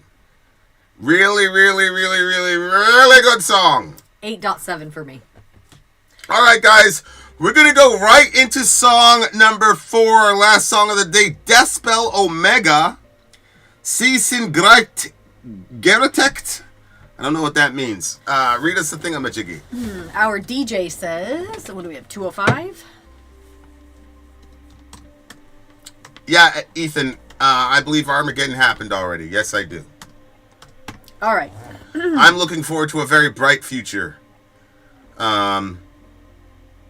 Look, man, if you look at the new technologies that are coming out, like, the future looks really, really good, man. Really does. That's right, Hunter. Forgot about that. What? He said if we disagreed with him, we disagreed with science. Remember? All right. Shout out to my nigga Fauci, bro. Our DJ says, when I read... That boy better keep a low profile, because you know them Trump people are they got some vengeance. They got some vengeance in their blood over that boy. Go ahead. When I read that Deathspell Omega was releasing a new album in 2022, I ran to Niev Diaz's web store to pre-order with my eyes closed. Because it was Deathspell Omega, so it was going to be the album of the year. But then I arrived and I listened to it. They had proudly announced that they were beginning a third era with this album, and they weren't lying. They've changed. With mixed feelings, I patiently waited for somebody else to bring some of the new songs to Vin and Sori, just to see what the fuck they thought about this new era. But it's 2024, and I am still waiting. In the meantime, this album just grew on me, so I'll be the bringer of disappointment or rejoicing. Behold the new Deathspell Omega. Okay. Choosing a single song from this record was difficult for many reasons, but the main one is that the songs work better all together than one by one alone. So I'm showing you one song with the feeling that I should have done a full album walkthrough. But here it is, the song from The Long Defeat that sounds most like Deathspell Omega. All right, here we go. I don't even know how to shout out to Skyra. I don't really know how to pronounce this thing. So it's a Sind Gerichtet. That's as close as I could get. Here we go. Deathspell Omega live video. Let's do it. Hey, we got a timestamp? Yep. All right. Here we go, guys. Deathspell Omega. You know what it is. Why do I keep saying that? Come over here, Mr. Come here. Talk to the people. All right, you guys. Do one of those Ask Me Anything. We can do a random Ask Me Anything while I add in the timestamp over here. Yeah. Does Vin believe that Armageddon already happened? Yes, I do. Yes, I do. I believe that's. But do you believe that there's another one coming too? No. I don't believe another Armageddon is coming. Like you don't think that there's going to be some battle at the end of time? Like where we fight interdimensional beings or something? Well, yeah, but that's not Armageddon. Like Megiddo is a specific place on the map. Okay. So I mean, we've been in combat with interdimensional beings since the beginning. Mm-hmm. And you know, I have theories about that. But as far as the actual Armageddon described in Revelation, yeah, I believe that already happened. Do you think Nero was the Antichrist? Yes, Ethan. Ethan Noyes knows what he's talking about. I believe that the title means you've been judged or something like that. Ooh, you've been judged. This should be one of your favorites. Vin, did you watch the Lila Mickelwaite interview she had with Patrick Bet-David? Who is Layla Mickelwaite? Google her. I don't know why. Patrick Bet-David. He's the, yeah. If they build a third temple, it won't be because of any biblical prophecy, because there's no biblical prophecy that says anything about a third temple. So if they build a temple, it would be a gigantic abomination to God and the Lord Jesus. And so I hope for their sake they don't try to do that, because I do believe more judgment would follow. Okay. She is the founder and CEO of the Justice Defense Fund, and the this is the girl that's shutting down all the Pornhub shit. Mm-hmm. Yeah, shout out to. I'm actually gonna try to get an interview with her too. All right, guys, we've just caught up with the computer, so here we go. Deathspell Omega, you've been judged.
that drum was crazy.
That was Deathspell Omega. Gerichtet. I think it's You Are Judged or whatever. Yeah. All right. Okay, so first off, shout out to the drummer who sacrificed his life so we could all hear that song. This was... Deathspell is they're avant-garde. So, the timings are off and all the rest of it. But this seemed to be the most, coherent, at least musically, that I've ever heard them. That's definitely a change because this was a lot more accessible. Deathspell Omega, the other ones that I listened to were, really inaccessible. Mm-hmm. As far as, if you don't do what we do. Mm-hmm. They were really inaccessible at the time. And I don't know, if they changed... on purpose because they want. Said that this one was pretty much very different, remember? Yeah. And the difference is that sonically it's a lot more legible than before. Did you send me the lyrics to that song? I thought I did. See, now you got people out here trying to say all types of blasphemous shit. This is prog. Stop it! Deathspell Omega they're not a prog band. Oh, I think I have it here. You revel in iniquity. Iniquity is your womb. Oh my Lord, he's coming straight out the gate. So iniquity is sin, but it's willful sin. It's not like you made a mistake or you were in some sort of exigent circumstance. Iniquity is you did it, it was wrong, you knew it was wrong, and you did it anyway. That's iniquity. So he says, you revel in iniquity, iniquity is your womb. I mean, my God. My God. How dare you even speak? Your hand has been too busy casting stones, when all the while it should have covered your shameful face. Oh, yes, we saw you. Yes, we saw you. I thought that was an interesting beginning to the song, because there's this story. This woman, and she's caught in the act of adultery, and she's brought before Jesus. And when she gets in front of him, now, it's the leaders of the city or the men of the city that drag this woman out, but do not bring the man that she was committing adultery with. And as the story goes, Jesus says to the group of people, whoever's without sin, let him cast the first stone. Because, I guess, did you get stoned for adultery? Yeah. So then Jesus bends over, he starts writing in the sand. Doesn't say what he was writing. There's theories that he was like writing out people's individual sins in the sand. But from the oldest to the youngest, they started dropping their stones and walking away. I think it's significant that it starts with the oldest, because you would hope that in your age, you would recognize and be able to see yourself for who you are and not, hide behind smoke screens of who you wish you were, but that you could say, nah, you know what, that's me. I've done this, this, and this. I'm not the person that should be casting any stones, because if everybody knew what I was all about, they would have stoned me long ago, basically.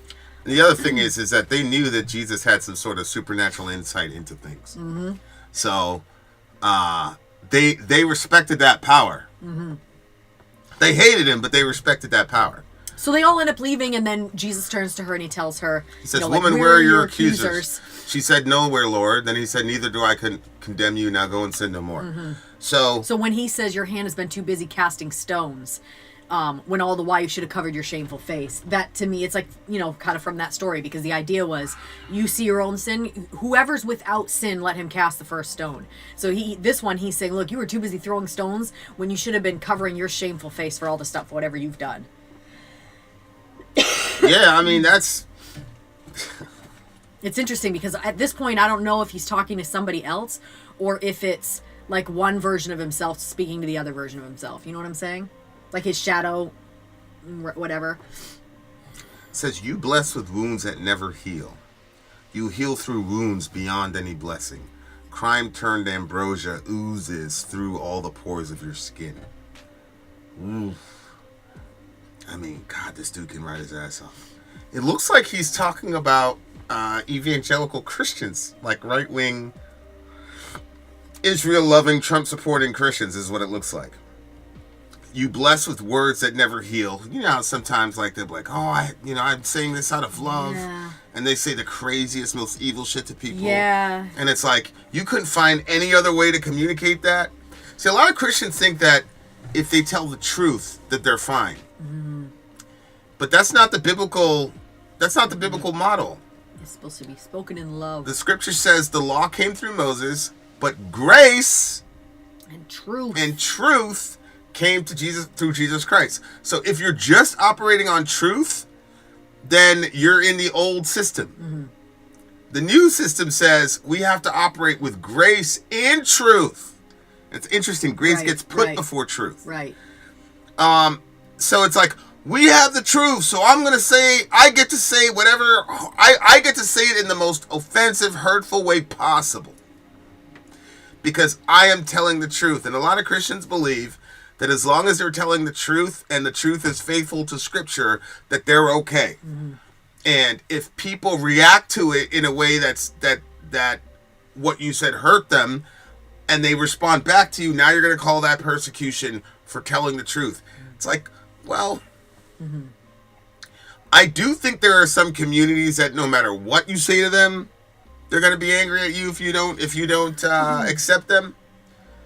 But I do think, you know, we had that phrase of the year, a slow anger turns away, a soft answer turns away wrath.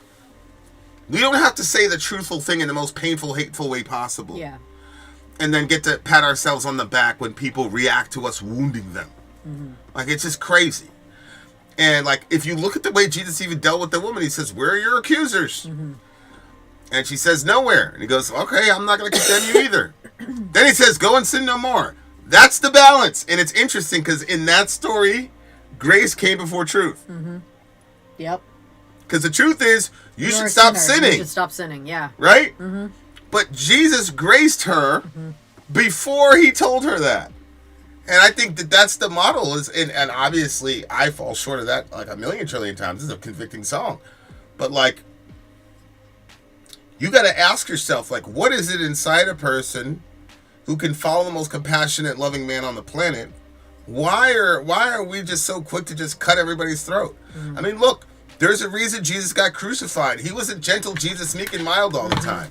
But he introduced himself first in a gracious way. Yep. Before he started laying down all these hard truths. And now, if you try to interact with people in a gracious way, there are whole swaths of evangelicalism that will tell you that you're a compromiser. You know, we're compromisers. We used to get Christians all the time. Stop telling people you're a Christian. As a matter of fact, that's how me and JLB met one time. Somebody was like rebuking me for being a Christian, calling myself a Christian and saying bad words on the thing. And I was like, all right, man, you know, and then JLB jumped in and was like, what the fuck, blah, blah, blah. They're really good people. What are you doing? Da, da, da, da. And I was like, yeah, but like, if the Christian, they call you out, you are supposed to listen. You and the dude from that band that we hang out with, you guys are like, nah, I'm just... I mean, I've evolved, I guess you could say. But I still don't have like a lot of space for that type of criticism because, mainly because, well, as far as the cursing goes, I don't disagree with them. I don't think that we should curse all the time. I mean, but at the same time, I think that it did open up doors of opportunity for us. You know what I mean? Like, I think that some people felt more comfortable to be around us because they're like, oh, okay. I mean, you guys are, you too are bad people in way, you know what I'm saying?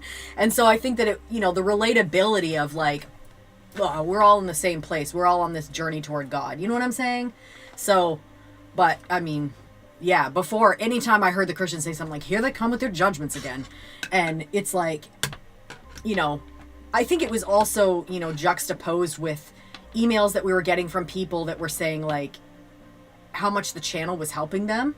And people even saying that it was helping, it was saved their lives in some ways. So then it was like, okay, well, yeah, we have some, you know, cursing here and there and whatnot, but this person is alive still because of, you know what I'm saying? So then I don't really think, I feel like sometimes people get too bogged down in the details, but at the same time, I think my general attitude toward any Christian saying anything was just negative. I was like, don't even bring your judgment over here.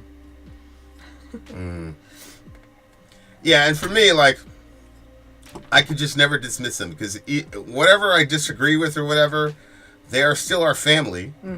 Yeah, you did good with that. You did good. And so, like, I listen to it every single time. Anytime I see in a comment section or whatever, I ponder what they say because they're in the family, and you're supposed to call shit out. No, that's wise. That's wise. Yeah. But yeah, JLB wasn't having it. You let the guy up in the comment section. Shout out to JLB. But that's when me and him like first like clicked up, you know. You blessed with wounds that never heal. Yeah, man. Like that's a really good line. That's a really, really good line because, like I said, like we have wounded people unnecessarily. You know, the scripture says the wounds of a friend can be trusted. And there have been times that I'm prayed up and I go and I talk about some shit. Like, there's certain, you know, I've had certain conversations that are very, very hard to hear, I'm sure, from certain perspectives. But when I'm engaging that particular community, I do get prayed up a little bit and then I go for it. And it turns out that the warnings that I issued have come to pass, right? And so, for me, it's like, if I truly love somebody, I can't see something coming down the road and not say something. So... But what happens is people are going down a certain track and they like that track. And so if I tell them, you know, a mile down the road is a family of alligators and they're going to eat you alive, right? But you've been traveling this road for 8 years. you're going to get mad at me for messing with your mojo, right? And a foolish person will say, man, get out of here. Mm-hmm. And then we'll get devoured by the alligators. And then there's some people that will turn around and you'll save them from the alligators, but they'll never speak to you again, mm-hmm. right? And so, like, a lot of people, like, it's such a hard balance between saying, I have friendship with Jesus, and I'm not going to compromise that relationship for anybody. Mm-hmm. Simultaneous to that, I have a friendship with this person, and they're putting me in a corner to where I have to either pledge allegiance to them or Jesus. Mm. You get put in that situation a lot as a Christian when you're interacting with people. And so, like, these topics are really, really difficult topics to really parse through without a lot of grace. Mm-hmm. Because I think that is very instructive, that you have to come with grace before the truth, because all of us are sinners. So if all of us are sinners, then all of us have to be engaged with grace first. Mm-hmm. Because law to a sinner is only going to get you the death penalty. Psychological death, spiritual death, physical death, however you want to, talk about it. Mm-hmm. If you're just coming with law, that's the old way, and that doesn't give life to anybody. Mm-hmm. So a lot of times, like, you try to come in with, I try to prioritize grace first, and that gets us in trouble sometimes. And look, my thought process is, I am never going to be at zero, like hit the nail exactly on the head. I'm going to be off, mm-hmm. because I'm imperfect. Mm-hmm. And so I say to myself, okay, I'd much rather stand before Jesus with him saying you were too gracious here, mm-hmm. than saying you were too judgmental here. Mm-hmm. Right? So if I'm gonna mess up, I want to mess up on the side of grace. Mm-hmm. You know what I'm saying? So it's funny. I never used to feel like that. I always would be like, that's so funny. We were actually told the exact opposite. Like, we were told, like, it's not like you're going to stand for God and he's going to be like, well, you were too hard on yourself and you shouldn't have, you know what I mean? Like, it'd be more likely to be like, you shouldn't have done this, this, and this. But I actually see it more the other way now. I think that it's very important to focus on grace. And, like, the law is important for people to have an understanding of where they are, but the law doesn't motivate anybody to change. It's love that motivates us to change. So. And Paul said Christ is the end of the law. Mm-hmm. Not as end as in, like, no more law, but the goal of the law. Mm-hmm. And so it's like, people say, just love people. The purpose of the law, rightly understood, is how you love people in the world. So, for example, do not kill, do not steal. If you love somebody, you won't do that. So I can't just say love your neighbor as yourself, mm-hmm. which happens in Leviticus. Mm-hmm. I've got to show you, this is how love gets worked out in the real world. Because in our culture, it's like, love. But when the shit is really on the line, mm-hmm. you know what I'm saying? And so the purpose of the law is to say, okay, this is how you love your neighbor when you and him are beefing and his donkey falls in a ditch. Mm-hmm. Get it out for him. Mm-hmm. That's in the Old Testament. Mm-hmm. Jesus didn't invent that. That was in the Old Testament. Love your enemy, it says. Mm-hmm. Yeah. So, like, the other thing, too, about, like, you couldn't hold your neighbor's cloak in a pledge. Mm-hmm. So if they were dead broke and they had no money and you gave them something, you couldn't take their cloak as a pledge, because, and then the text says, what will he sleep in at night? Mm-hmm. And so there's a real understanding that love is the goal of the law. Mm-hmm. A lot of stuff in the Old Testament is about mitigating our sinful nature, because he knows that we're not going to be able to hit that standard. Mm-hmm. And there was no Jesus to look back to. But now that we have Jesus to look back to, he lived out the law perfectly. Mm-hmm. Not in the sense of I'm following the law to keep the law, but in the sense that because he had so much love, he was able to keep every law. Because as Paul said, if you love somebody, you won't steal from them. If you love a woman, you're not going to lust after her, unless she's your wife, etc., etc. And so, like, that gives a different understanding to how to interact with the law. Mm-hmm. And that's why I said grace and truth comes through Jesus Christ. Moses was great, but there's no real grace there in comparison to Christ. Mm-hmm. So I thought that was cool. Mm-hmm. The paths you tread are the sons and daughters of the womb that festers forever. Whoa. So you're treading on the sons and daughters of the womb that festers forever. The wound whose pus nurtures everything. The wound whose pus nourishes all. Your civilization is merely a fleeting attempt at taming the beast. That right there is, that's some Nietzsche. Remember Nietzsche when he said, you're not patient, you're just too much of a coward to get what you want? Like, so he would take all these virtues and he'd say, none of these virtues are real virtues. There are ways for under the Untermensch to give excuses to themselves because they're just all conformists, they're all sheep. So you're not. It's not about being patient. You're just too much of a bitch to get what you want. See what I'm saying? And so like he took all the morality and said, this is the real reason you're doing it. It's not virtuous. It's actually cowardice. And then Nietzsche said, all of us collectively, we're going to figure out that that's bullshit. Then we're all going to go into a giant conflagration. It's going to blow everything up. And then out of those ashes will rise the Übermensch.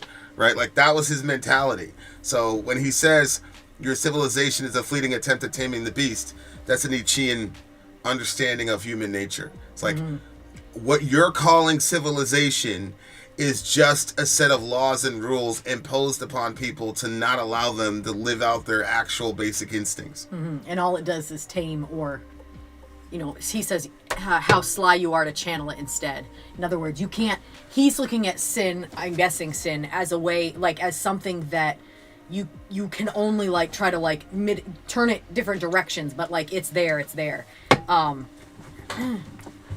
Where I think that's the difference with Christianity too, is that's why it talks about being a new person or having a new heart, like the born again, some people call it that, or like this new experience where you become like it's a new creation.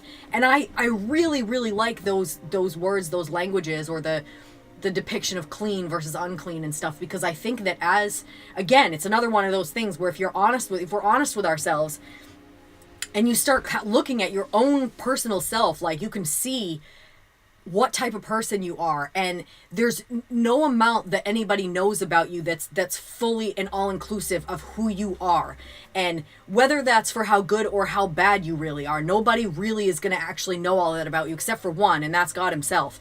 And I take comfort in the fact that he says, like, he loved us before we loved him. And he already knows, Psalm 139 says he knows a word before it's even on my tongue. He knows what I'm about to say. So, like, there's nothing that we're going to do or say that's going to, essentially shock God into not, wanting anything to do with us. But it's really just about an acknowledgement of, okay, like, like the other guy said, down to his core, like he has those issues. And over here, it's kind of the similar thing. Like, you're just trying to tame this beast. But I don't know. That's the... And this is a concept record, so like this is one chapter in the middle of a lot of other things. So hopefully we'll get people that'll fill in the blanks. Yeah. But yeah, this was a lot more of an accessible version of Deathspell Omega. I agree. Than I've ever seen. Yeah, I agree. This one's a 9.2 for me. I'm gonna give this one a 9.4 because I can't give him a higher score than my band Magua. We went a little long with these, you guys. Hopefully that's not a problem. We're like almost 40 minutes over. Oh yeah, my bad. Deathspell Omega reviews are usually pretty long. Well, there you are, dear listener. We're gonna go out. I think when we come back, I might load up and do an Ask Me Anything. I know Ethan had some questions. I might even do some Middle America. I'm not sure. Who knows? The Shadow knows.